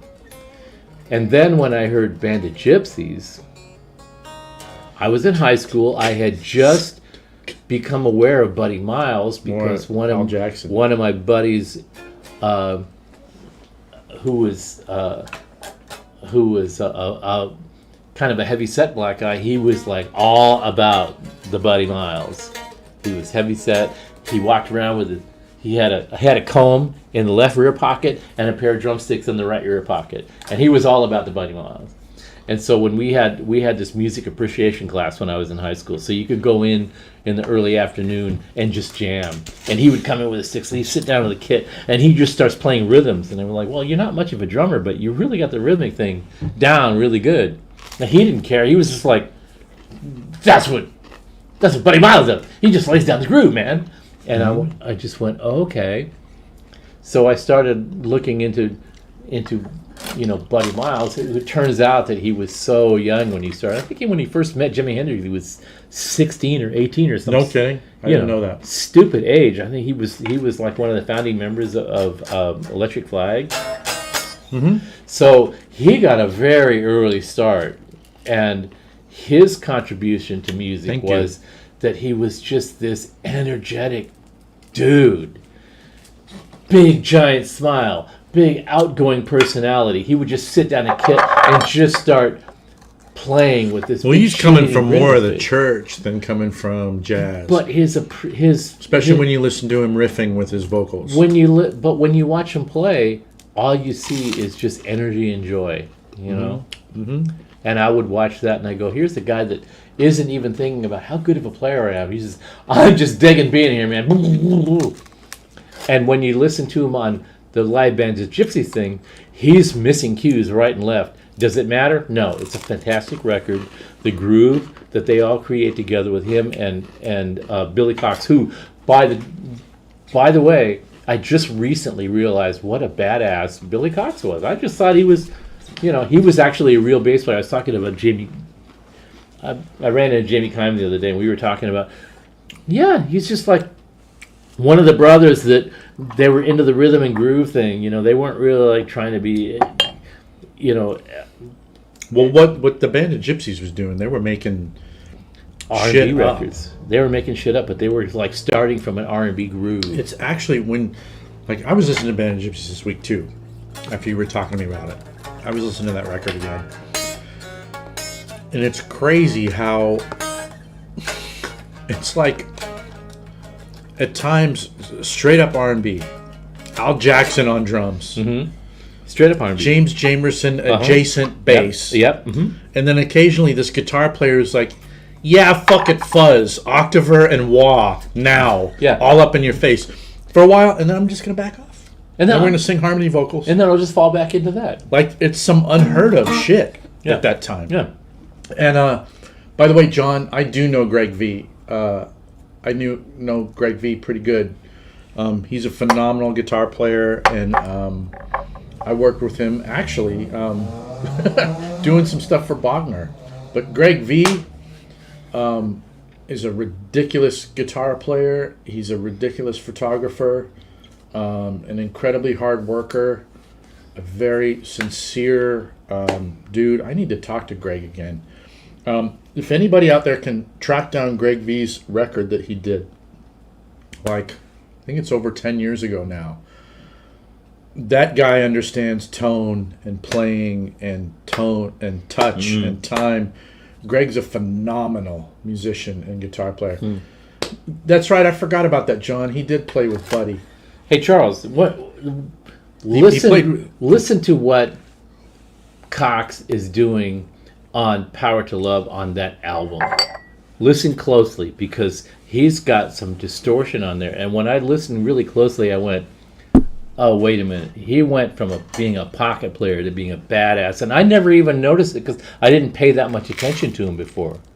I just thought he was laying down the groove. But when I listened really closely, and I told you this, he's doing this thing. He's like going way out there. And he's like pulling out these notes. And then when he really goes, bop, when he really hits the string, you hear the amp distorting. And like, okay, he's playing through a Marshall full stack. And he's like nailing it. And I didn't pick up on that about him before. But that's what I originally saw the Band of Gypsies as.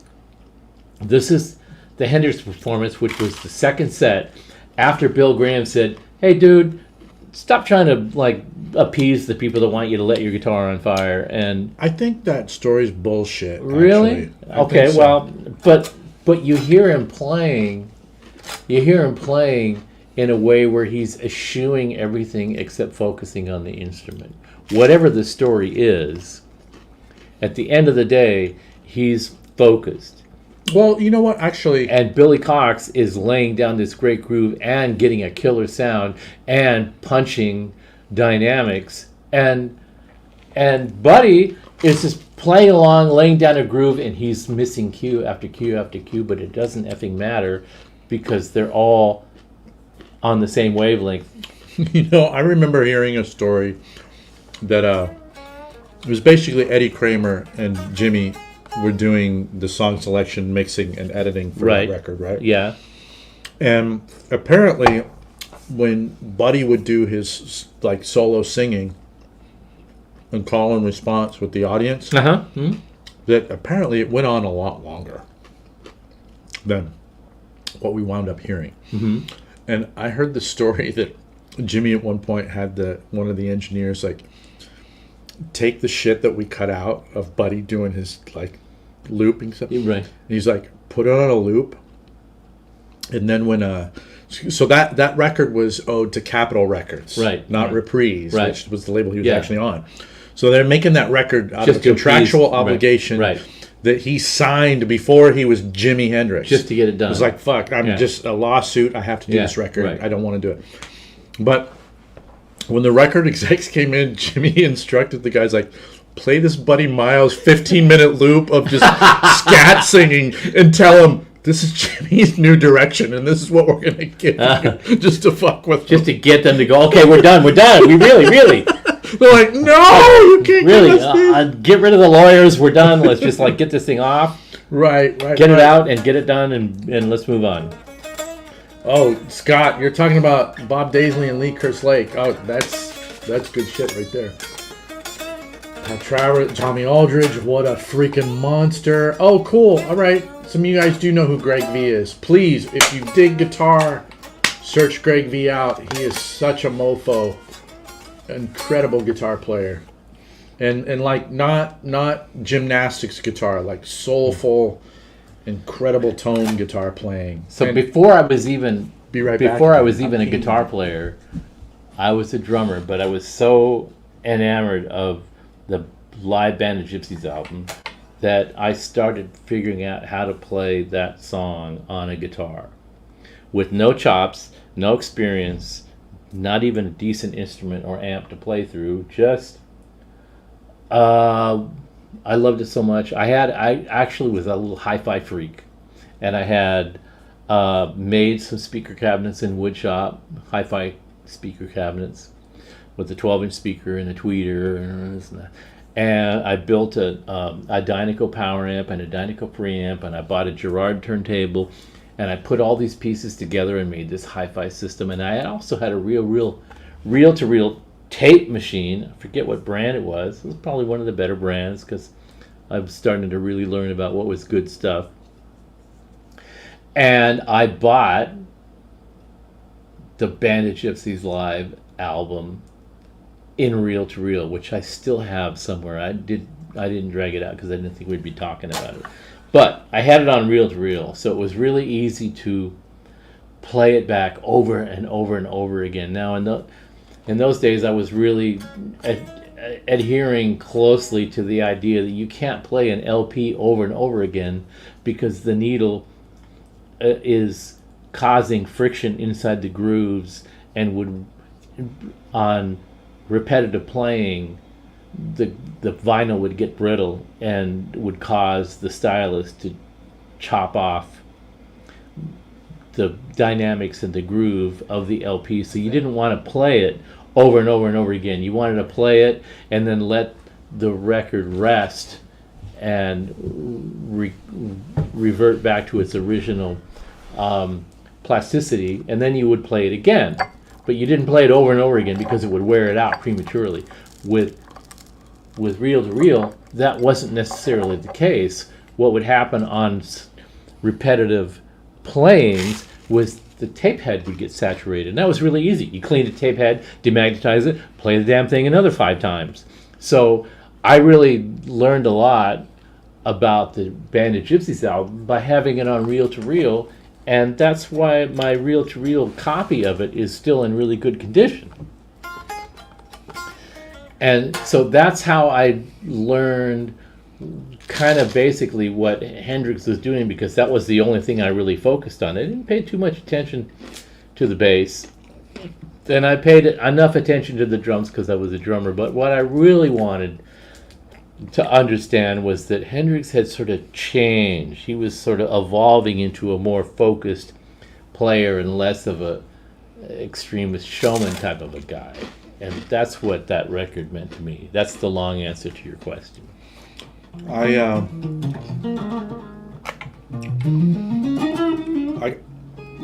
got hip to Hendrix. This is going to sound like I'm lying. You are lying. Sometimes, but not this time. I got hip to Hendrix when I was 4. Yeah, my you're mom lying. Gave me "Are You Experienced" Mm-hmm. on vinyl for my little Fisher Price record player. ST70 is a great little unit, by the way. Please continue. Don't pay attention to me. I'm gonna try some of this bread. Can I have some of Yeah, that? dude. What is it? What is it? Garlic and It's just greatness in liquid form. greatness in liquid form. Isn't that what we're doing? I guess we're doing greatness in liquid form. Yeah. As you were saying. Sorry to interrupt. When I first heard Band of Gypsies, I checked the vinyl out from the library. I was in 7th grade. See, yeah, totally. That's how I learned about Beethoven.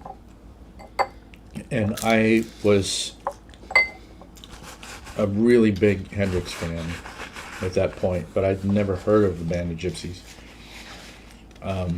It just wasn't a part of the pantheon that I knew at that point. So I went to the library, and the day that I learned, oh wait, we can check out records and stuff. I'm like, what is this? Another Jimi Hendrix record that I don't know of? And I took it home, and there was motherfucking Machine Gun. And I mean, it's kind of hard for me to talk about Machine Gun and like put anything into words. I mean, without hesitation, for me, that is the greatest electric guitar performance in history. Like, to me, it always goes back to that on the original Band of Gypsies record. I cannot listen to that song without getting really emotional. It just puts me on the floor. It's just as great a musical statement as anyone made in the 20th century, to me. And it goes way beyond like guitar chops and bullshit like that. Just the way he encompassed everything that was going on in the entire world at that time in history and played it on his goddamn instrument. I think Machine Gun was like the next evolution of the Woodstock Star Spangled Banner thing, where it was more focused and more intense and more realized.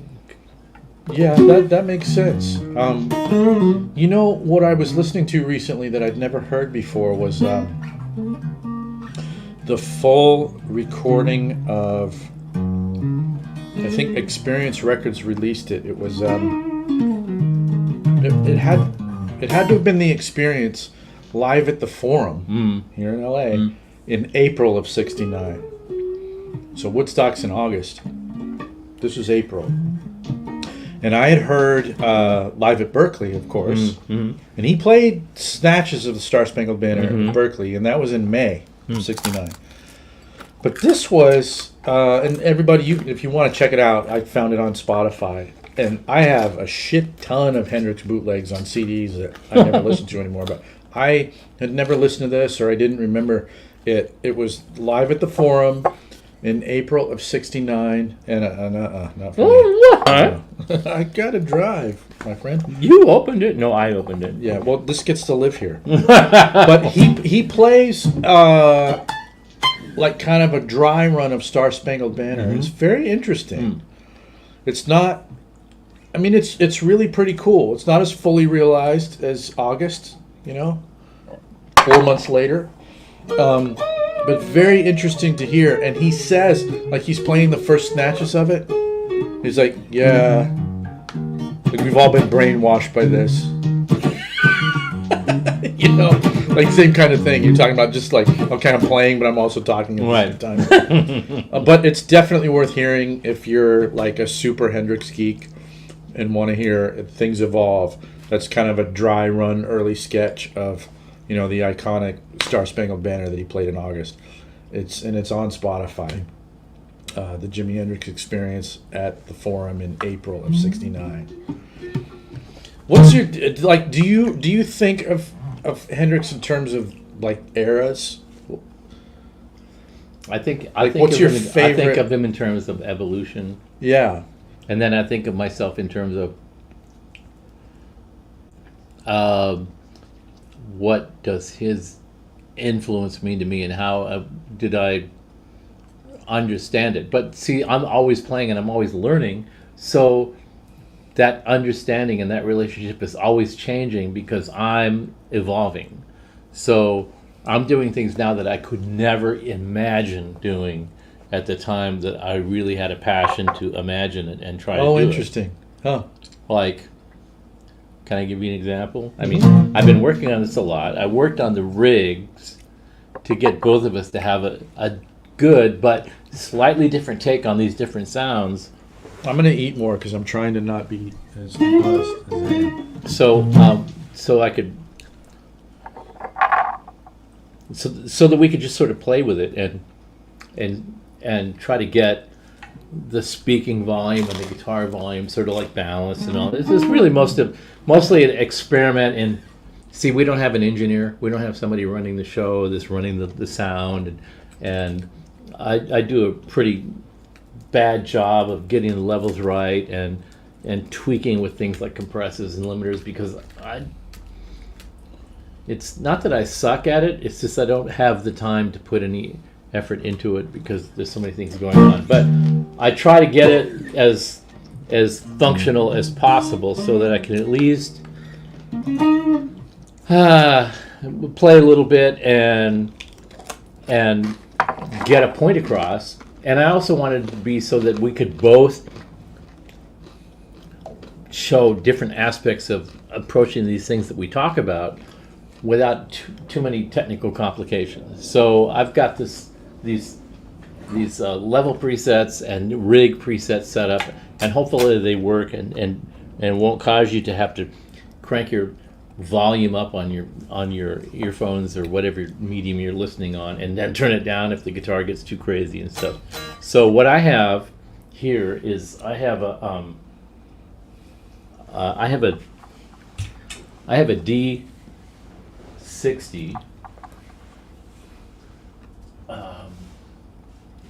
set up into a power station,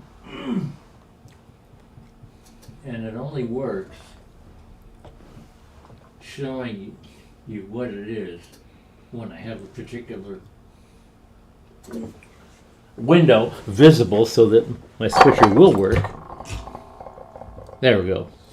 So on the left over there, I've got a Marshall slant cab with a GPDI going into PLIR. That's what I would be playing through. Yeah, so there's a mic on there, SM57. That's the mic directly into the stream, and the PLIR is going through some effects into the stream. And then on the right, I've got a Deliverance 60 up there on the top right, going into a power station to attenuate it down, and also a PLIR going into the stream through an effects chain, so that at least it just has some ambience and a little bit of room reverb. And so this is what my side of the rig sounds like.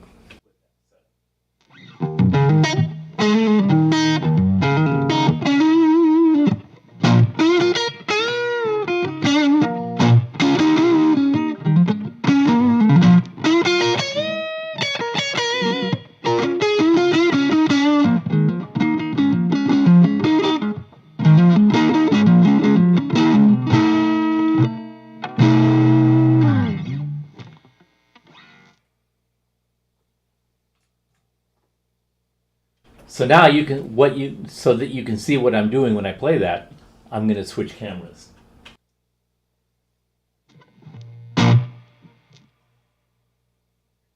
In case you didn't hear that, I'm switching cameras so that you can hear what I'm actually trying to do.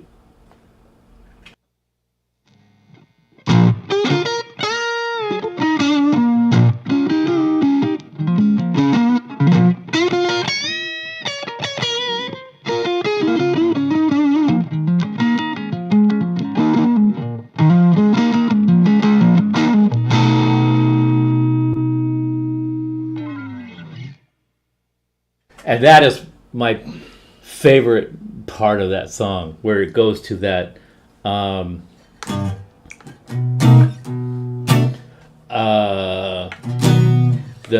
C C7. the C7th, right, which is the same C7th that was used on Rainy Day, with where they hit the chords and then he does the wah at the same time. That's Buddy Miles playing drums on that. Right. And that setup where they play the C9, the C7, and the C note bent up with the wah-wah on it just is this. I remember when I was a kid, the first time I heard that, I just felt hung in the air, waiting to drop into whatever the groove is. I didn't care what happened next. Oh. Just like all you had to, you could have just like cut the track right there and gone on to the next song. Yeah. Because all I felt was just all the hair on my arms and on the back of my neck just stand straight up. And I went, oh, how could they possibly have done that? I remember just spontaneously, but that's what they did. I remember Right? telling a friend about that song, "Rainy Day Dream Away," and I'm like, "Dude, he's talking to his guitar about the weather." Yeah. My friend's like, "What?" I'm like, "No, I'm serious. You gotta listen to this thing. He's talking to his guitar about the weather." Yeah, and the really funny thing is like he's talking to a guy. Hey, dude, take a look outside. Oh man, it's raining outside. Well, that's both Hendrix. Yeah. And the first Hendrix is the fun-loving. Hey, bro, take a look out the window. What's the weather like? Yeah, yeah. And the second The other one one's is him, the totally man. stoned. Oh man, Yeah. it's raining. It's raining outside. He's just like, again, it's that same sort of attitude where I'm just totally having a blast and fucking with people and having fun with it. It's just beautiful. Well. Going back to the sound, I'm going to switch back to the sound. I set it up so that we can't talk while we're playing because it just causes the levels to go crazy and some feedback and stuff. So I'm just going to screw around a little bit.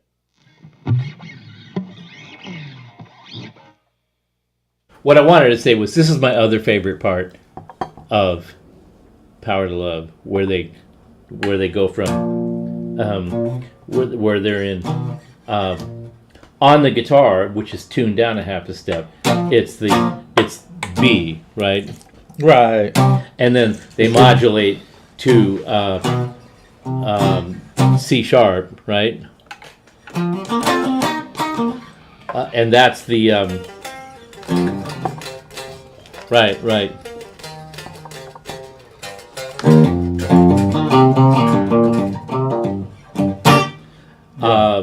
This is the riff. This is the other riff that I most love about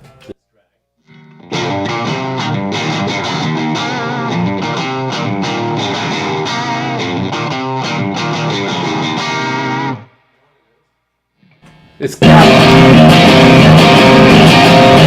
yeah. Right. It's here. It's I'll switch to Spanish Castle I'll Magic. switch to your preset now. But yeah, that's it. It's totally Spanish Castle Magic. Check it out.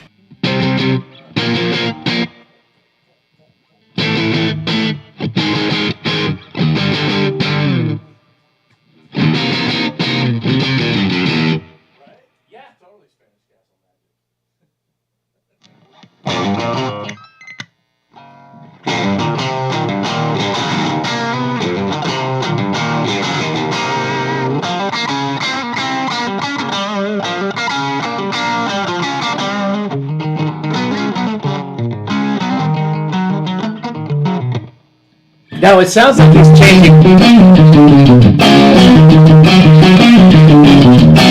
Now it sounds like he's changing pickups on there, but he's not. He's just moving up to where he's playing over the fretboard.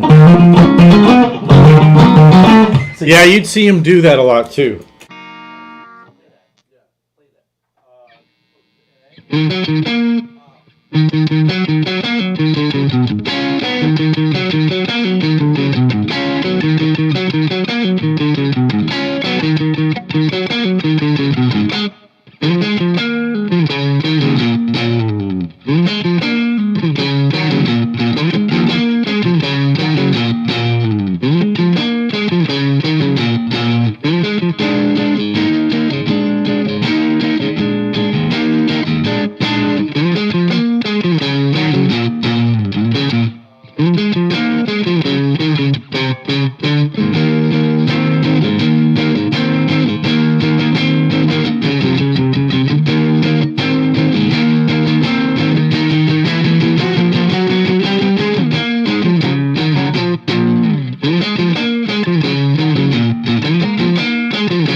Yeah, I'm and just he kinda does that. taking it.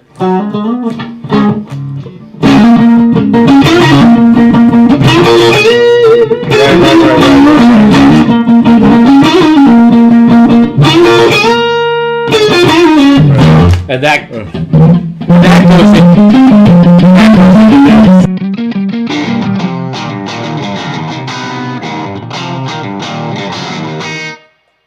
Now, I know it sounds a little spiky online. I know it sounds a little spiky online, and the reason is because the guitars are going straight into the amp. They're not going through a cable to a wah pedal is turned off, to another cable, to a fuzz face is turned off, to another cable to the amp, which is like all kinds of loading on the signal. And through the cables and stuff, that takes that spiky Strat treble harmonic way out there on the top. That erases that. So you can't get that sound unless you have those things in the path. I forget who said this. They were saying that playing through 412s took rock and roll from Buddy Holly. Oh man, who said this? But it was super poignant.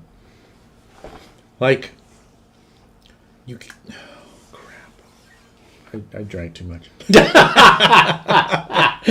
But like, you know, this is a different kind of thing that could be accessed before this kind of stuff. Well, there are early versions of Marshalls which weren't quite as bright sounding, and then the effects that were between the guitar and the amp that also shaved off some of the really spiky characteristics of Strats. And people weren't using evidence cables back then. Right, and I worked for a couple of days before this show to get the guitars to sound good directly into the stream with effects and not have it too spiky on the top. But the nature of the guitar is that it's spiky on top, and the only way I could get around that for the purposes of this demonstration was to run through a 1073 preamp and shave off that 10 kilohertz spikiness, because it's just inherent in the setup. If you plug a Strat straight into a powerful amp into 412 cabs, doesn't matter if it's Marshalls or Bryant's or Freeman's or whatever, it's going to have that spiky characteristic, and some of that is going to get shaved off because of the behavior of the speaker cabinet. But I like the Fanes, which are more balanced, but they also let some of the spikiness through that normally wouldn't be there on a Celestion because it rolls it off on the top. What's my option? My option is to figure out another way to ameliorate that top end spikiness. And what's the way to do that? Crank up the amp that it's saturating, and then that top end behavior will go away, which is why I've got it going into the power station, which all goes back to say the reason that we use these touchstones and influences to get to our to be inspired by the sound. Then we figure out how to make it work in our particular environment. Like, I love what a fuzz face does, I love what a wah-wah does, but I don't live and die by those, so I don't need them in my rig. So how do I get a Strat plugged straight into an amp to behave that way, the way I want it to behave, without being too aggressive on the very high frequency thing? And of course, anything that you do on the treble pickup on the Strat to get rid of that really scratchy shit, anything you do on that, you're fucking up the neck pickup. You fuck up the neck pickup. And here's the neck pickup.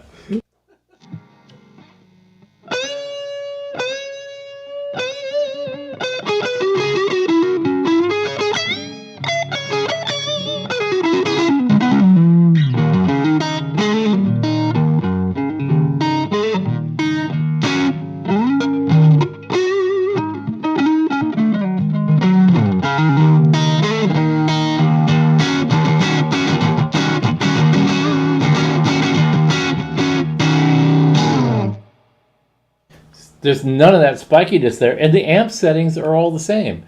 The neck pickup is a little bit farther away from the strings, and of course I'm using a maple Strat. Hendrix typically used rosewood fretboard Strats, but I don't think he so. also, well, if you look at a lot of the live stuff, like that, his favorite Strat's a black maple Strat, the Woodstock Strat. The black one had a maple neck, right? So I think, and if you look at the Beck stuff, a lot of the times rosewood Strat, and then all of a sudden he's got an upside down Hendrix Strat with a rosewood, and then another time he's got one with a maple neck, and we get this.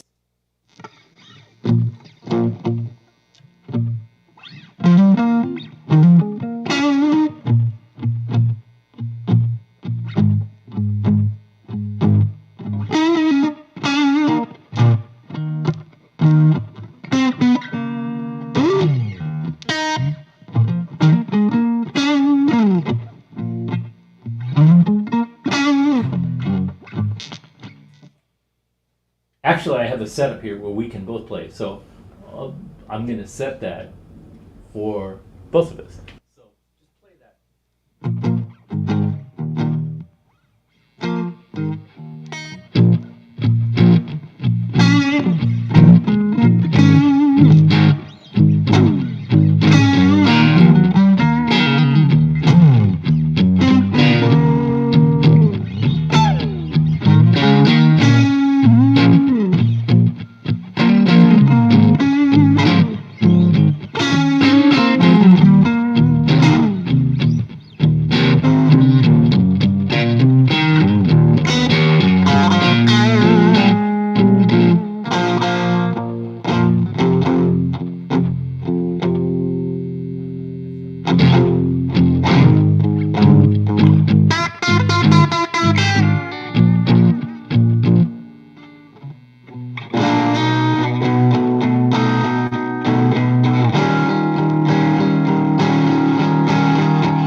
Pretty much like that. No, not like that. Close enough. I don't. What is that? We didn't. That's the Jeff Beck Brush of the Blues. Brush of the. Later on, John, go to the bridge pickup. I'm on the bridge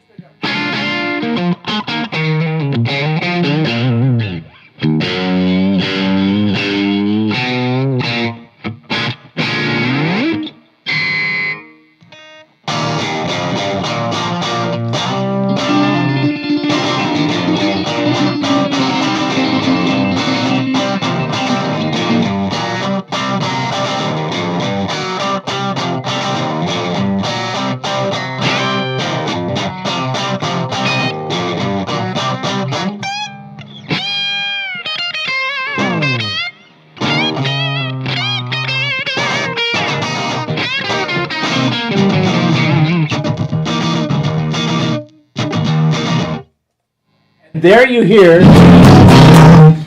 that ninth chord with the E on the bottom. Mm-hmm. It's the Spanish Castle thing. It's Oh, totally. It's yeah. on it. Yeah.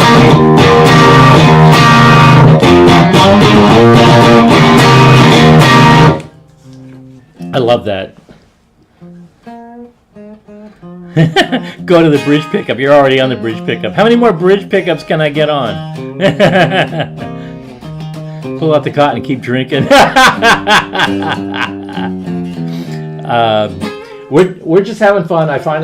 Let me know if you think sonically it's cutting it out there.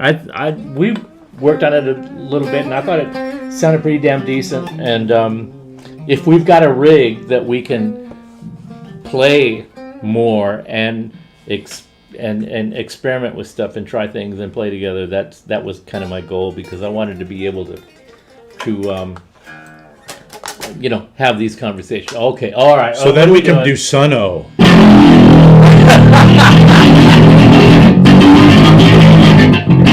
Okay, I'm sorry.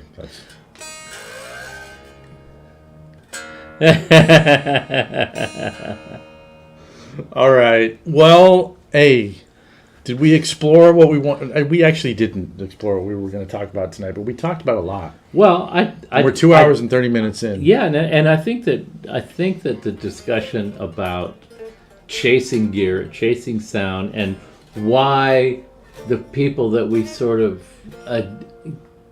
attach ourselves to that sound a certain way. And then when they get to the point where they can have any gear that any manufacturer wants to throw at them, two things are going to happen. They're either going to go, all right, well, as an expedient of touring, I'm going to use all the shit that these manufacturers are throwing at me because it's going to save me money. And then there's the other guys that are going to go, yeah, that's not really working for me. It's because I have to compromise my sound too much, and I don't want to do that. I'm willing to spend a few more bucks to haul my antiquated rig around so that I am in my comfort zone. And I can cite specific examples of both of those. But one particular example is Dean DeLeo from STP. This is a guy that's been using the same freaking rig, the Demeter preamp and the classic power amp, and then whatever the delay that he was using forever and ever and ever. Did he use the IntelliFX thing? IntelliFX.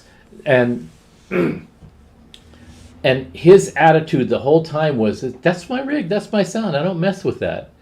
Until his accountant went to him and said, you're throwing so much money down the drain hauling this big elephantine rig around that it's affecting your income as a musician. Wow.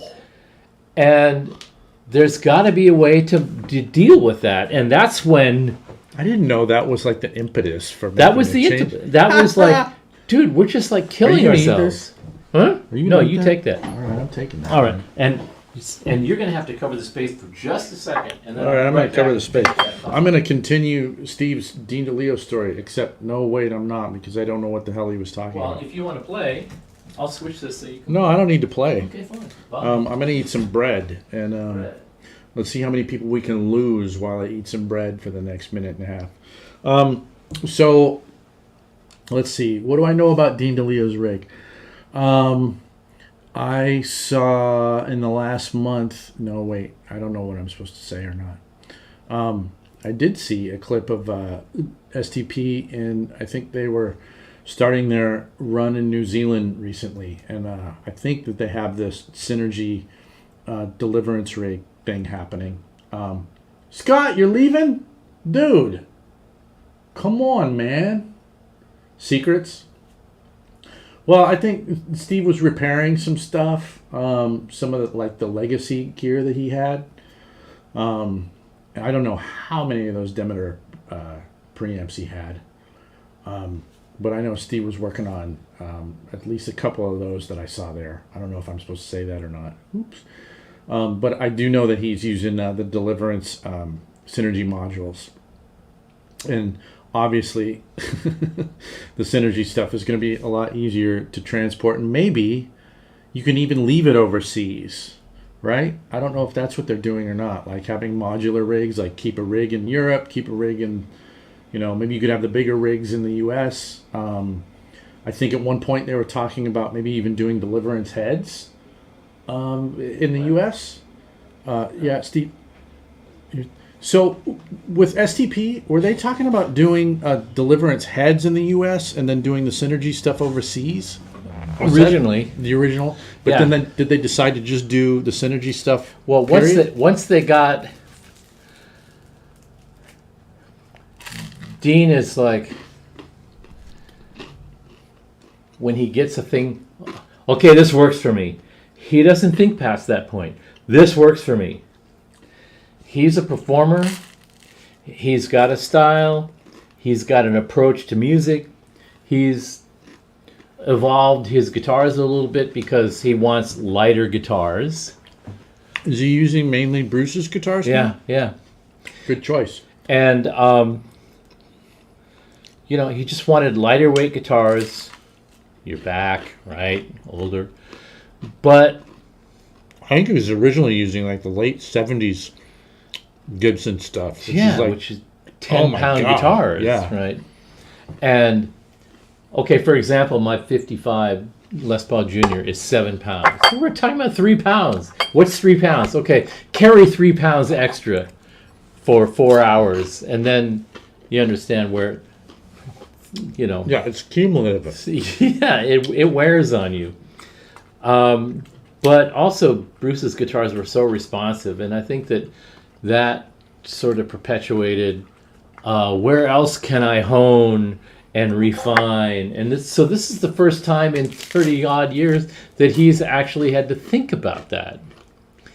And when it came to guitars, well, you can just pick up a guitar and go, well, this feels good in my hands and it's lighter and I love it and great. But when it comes to changing the gear, it's like, oh man, amp, preamp, power amp, speakers, that's a big nut for somebody that's been playing the same rig for 30 years to get over. Right. So the goal there was to try to resolve this transition for him without him feeling like he's just going into totally alien territory, which for an artist that just wants to keep plowing ahead and is not interested in experimenting with every single thing that's been out in the market that comes out, It's pretty smart, actually. that's a big nut to crack emotionally and intellectually. And so he was just like, how do we get it as closest to what I'm used to with the least amount of compromises and solve the shipping cost issue? Right. And so I come, okay, well, we can do this and we can do this, and this will be our starting point. The deliverance module, which I had just updated and modified a little bit for the next production for Synergy to produce. I'd made some minor improvements. So I had that prototype, and I had the LX2. So I said, okay, let's start here and see if that you can even tolerate that. Now, knowing that he's been using the Demeter preamp, I know what the Demeter preamp's about. It's fine, but it's a little stiff. It's old school, and not in a great way. I mean, it's kind of harmonically not very rich, but it's got a certain kind of gain. It was nice. And he's only using it for really one or two sounds, a mid-gain sound and a higher gain sound. So I was like, well, really easy to get that in that territory, but also add a little bit more open harmonic sort of character to that. And then the power amp, it's really just, do you have enough power under your fingers? Does it feel responsive and dynamic enough to you? And that would be the biggest thing. He was already using your power for years. The right? classic power amps, but he's been using the classic power amp in half power mode for the last 20 years. That's interesting. So that sort of squishes the harmonic, the dynamic range a little bit. Yeah. And when you do that, it becomes not as lively as it would be in full power mode cranked. Sure. Like so if he's already, if he had a lower rated power amp, but actually being used closer to full capacity. Exactly. And that was the calculation I made, that, you know what, I know his rig well enough to know that he doesn't really realize what he's compromised by switching to the half power mode all the time, because they don't need that much power on stage anymore. Sure. The LX2 will probably cut it as long as he doesn't see it as too huge of a deviation from what he had. And it wouldn't be, because it would be dynamic in its own power class and be more open soundscape-wise. So I just went, okay, this will be our starting point. If we get over this hump, then he can give us back his fine-tuning kind of, well, we need a little more of this, a little more of that, and then we'll be good. And I went, okay. Well, he came back and went, okay, we're all done. And I'm like, what? So since then, I've gotten nothing but text from him on his tour that are kind of mind-blowing, and also just in and of themselves kind of sweet, because he feels like he's unleashed from the nonsense that he's been dealing with, that is kind of self-imposed, cool. Right? I mean, we do that. We get stuck in the thing that we're doing, and then we don't realize that we're stuck until it's demonstrated to us that there are alternatives to unstick you. So they just started their next leg of their tour, which is in New Zealand. New Zealand's been getting pummeled with rain and flooding and all that. So they're doing a double bill tour in New Zealand that just started yesterday. Are they headlining with or ZZ like- Top? They're co-headlining with Oh, ZZ that's Top. weird. And they love touring with ZZ Top because Dean and Billy hang out and they do shots and have fun and talk about gear. Bruce, we're kind of talking about you. And you know, Bruce, of course, helped set this up. But I just got this text this morning from Dean DeLeo. My good man, can't thank you enough for your knowledge and expertise. Absolutely loving this configuration of power and juice. Hope all is well. Dude, all I did was just take what I understand of your sound and what you're going for and just make it smaller and workable for you. It wasn't really magic, but to a guy that has sort of historically stayed away from going into unknown territory, you have to understand as a manufacturer, it's about gear in a way, but what we've always said about dealing with artists is that it's the relationship, and the relationship is more than just the gear they're playing through. Do we know what these people want? Do we know how they think? Do we know how they feel? Do we relate to them in any way that they're on this quest to do certain things? And Dean has Will they wear wizard robes and use dry ice on stage? It's all about putting yourselves in their shoes and how do they feel about where they're at. That's the artist relationship task that we think is the most important, that sets us apart from other companies just trying to get that artist to use their gear to get it on stage. Yeah. And understanding what their requirements are, what the essence of the guy's sound and feel is, and what makes it work for him when he goes on stage to perform in front of his audience. What does he need?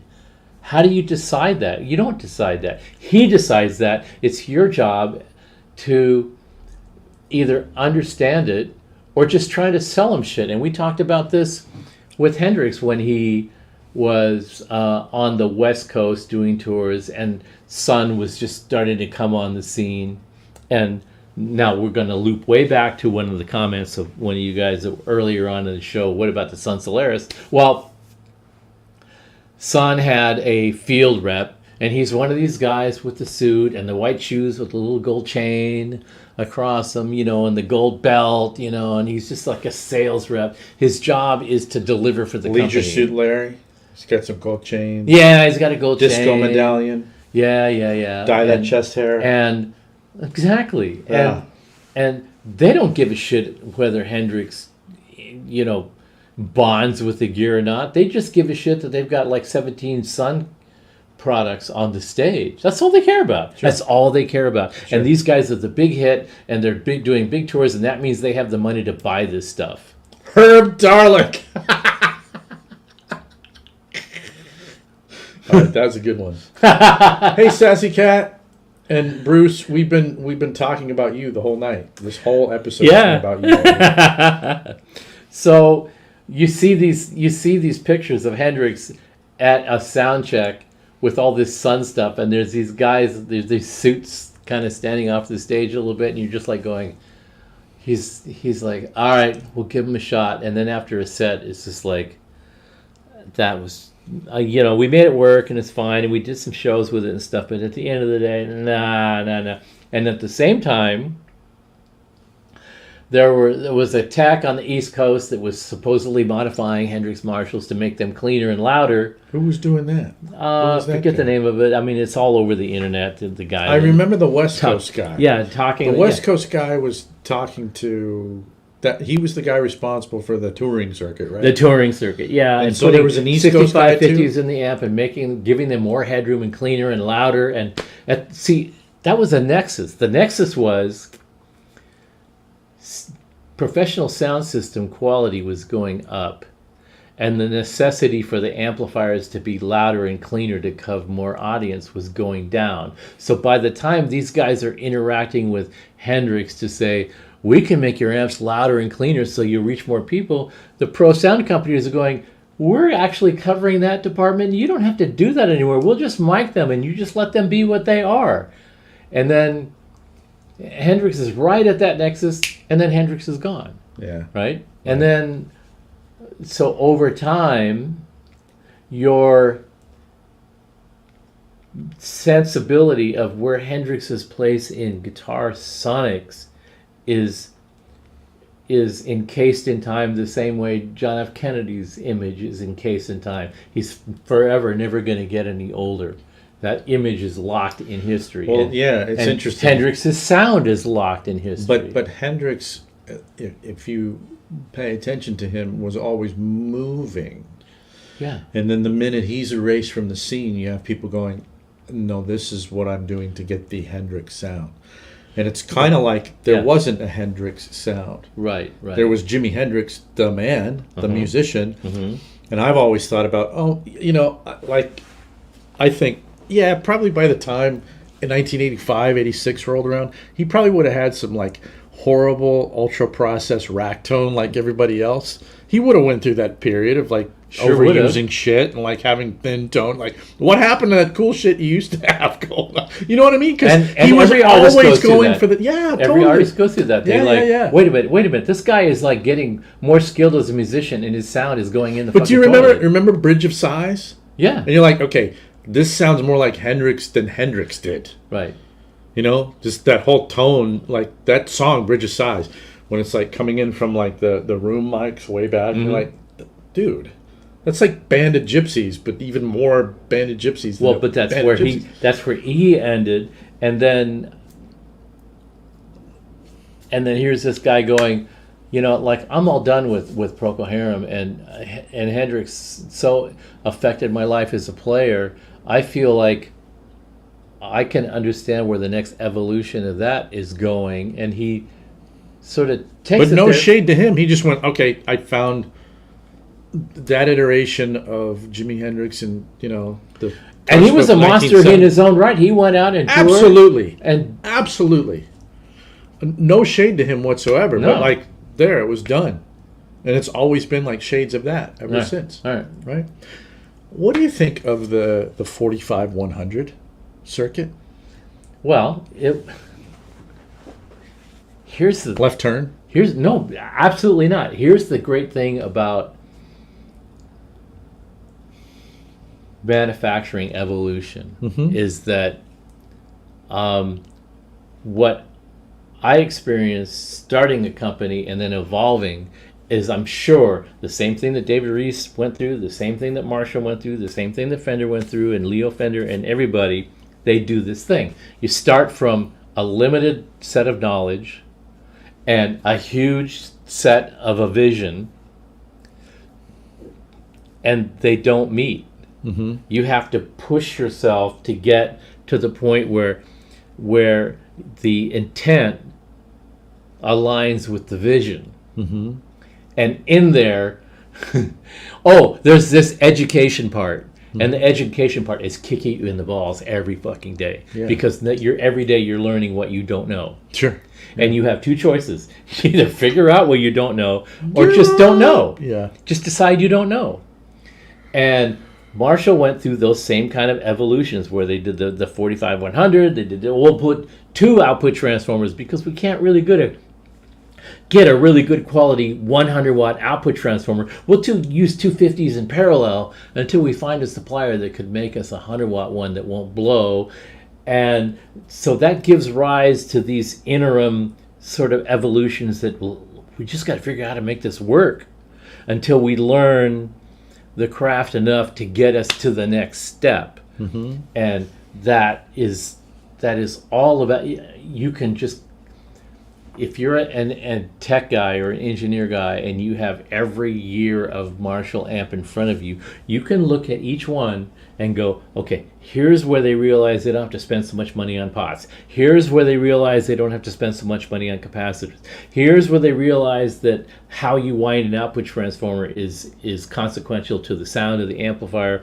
And this is where you make the decision, this sounds different. We have two choices. We can either use the less expensive output transformer and promote this model as the new sound, which is more aggressive on the top end and not as full and rich on the mid range. But it's okay because we're saving money and we can sell more of them in the U.S. market for less money, and more people will buy them. There's all these calculations, and that's where you pick and choose. I'll take you're in the ice cream store, and I want a scoop of French vanilla. And on top of that, I want a scoop of the organic blueberry ice cream. I know they don't really match, but it sort of matches. And then put some chocolate and a little bit of caramel on the top of it. And they're like, oh, that sucks. All right, well, let's just take off one of those. That's what you do. You build out a knowledge base. It doesn't matter any amplifier company that hires any engineering guy or design guy with a concept. They're still going to have to go through a learning curve to match what the individual's vision is with the company's vision, where they want to go, how much money they want to spend, what kind of growth curve they want to be on. And all of these things impact what the potential quality and sonic impact of the product they're going to produce has. And while they're doing that, the market is evolving. And, well, you spent 10 years designing like the ultimate 100-watt killer multi-channel, blah, blah, blah, blah. And now you got to compete with an Axe-Fx. How do you compete with that? You don't compete with it. You compete parallel with it, because there is, you do what we did, which we say, okay, Axe-Fx, there is a place for that. Yes. How that fits into your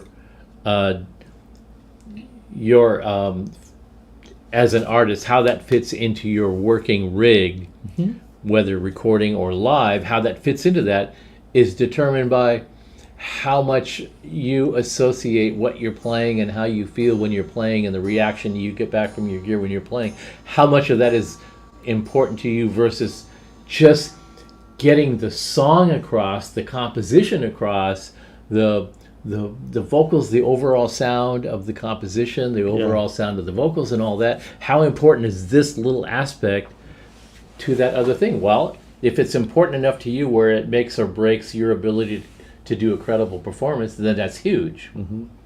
And if it works as a tool for you to get to that next level, then the technical feel of the amplifier is less important. And I've had both people walk into our office and go, I have an Axe-Fx and I have this and that, but man, when we get out on stage and I start playing, there's a big thing missing. And then another person will say, Tone. I can be much more productive and effective using this tool where I can switch and boom, bang, bang, bang, bang, boom, and get all this work done. Totally. Then you realize that at some point you realize that they coexist. Mm-hmm. There's the tool that is cost effective and productive, and then there's the tool that inspires you and makes you want to go out there and rip people's faces off. They both coexist in their respective rights. And when you make that position, then you don't have to worry about the competition anymore. We do this thing better than everybody else. They do that better than everybody else. That's their territory. This is ours. At some point, they may converge, and I think we find ourselves leaning towards that at some point. But I don't think the other thing occurs. I don't think they lean into our territory that much, because our thing is much more organic and it's almost spiritual. And so when we go see a band like where they're like where they're just like expressing themselves on such a muscular foundational level. Yeah. You just cannot imagine them coming out on stage with Axe-Fx's and having that kind of an impact on an audience. There's just no way. Right, but if you're doing, a gig where you're playing a ton of different tones and you're in a different, like I think about it a lot of the time, where you are dealing with, like with Sun, you got two dudes. Mm-hmm. there's not even drums and shit to compete with. Mm-hmm. If you're in a band with, keyboards and, there's a ton of different tones and switching and everything, and like there's the entire show's being mixed in front of a house, and they're trying to do this super polished thing. Axe Effects, Kemper, or whatever, the modern stuff, Helix, just the super switchy modeling stuff. I can see that being, hugely beneficial. I've always been, I keep my head, like probably 15-20% in that land. I'm always paying attention to it. And I've used that kind of stuff a lot. I've used software, like plug-in amplifiers and stuff.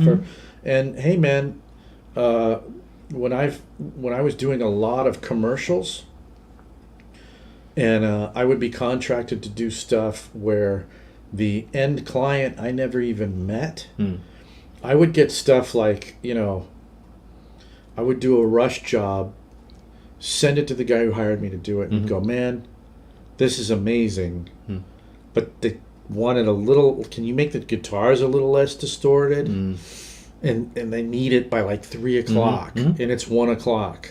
Move here. And you're like, if I had to set up amps again and track the shit again, the answer would kind of be no. So but Brent, instead, it would be, I open up the project, tweak the it. recording that's already there, just turn down the gain. Yep, that sounds great. Export it, there you go. And they're going, how did you do that so fast? Yeah. So Brent Tom says, Fryette, we do everything better than you. I never said that. I did not say that. I would never say that. That isn't what I said. I think it was a compliment. Well, if it was a compliment, it's still wrong. I don't approach things that way. I don't look at it that way. It's not that we don't do everything better than anybody else. We do what we do better than anybody else because nobody knows what we do. So I took a little bit of a maybe a negative sort of application of what you said because I just wanted to really clarify that's not what I said and not what I mean and not Here's what I think. This is what I'm going to propose to you. All right. We're at 2 hours, 58 minutes, and 20 seconds. You want to kill it at exactly 3 hours? I do. Yeah, let's do it. I do. So we're ticking down. We've got a minute and a half left, guys. And it's been a really fun show. For me, anyway. It's been fun for you? Absolutely, but we need to play more. Then grab that guitar, turn it on, and we're going to be done. I'm going to see if I can get this right. 3 hours on the nose.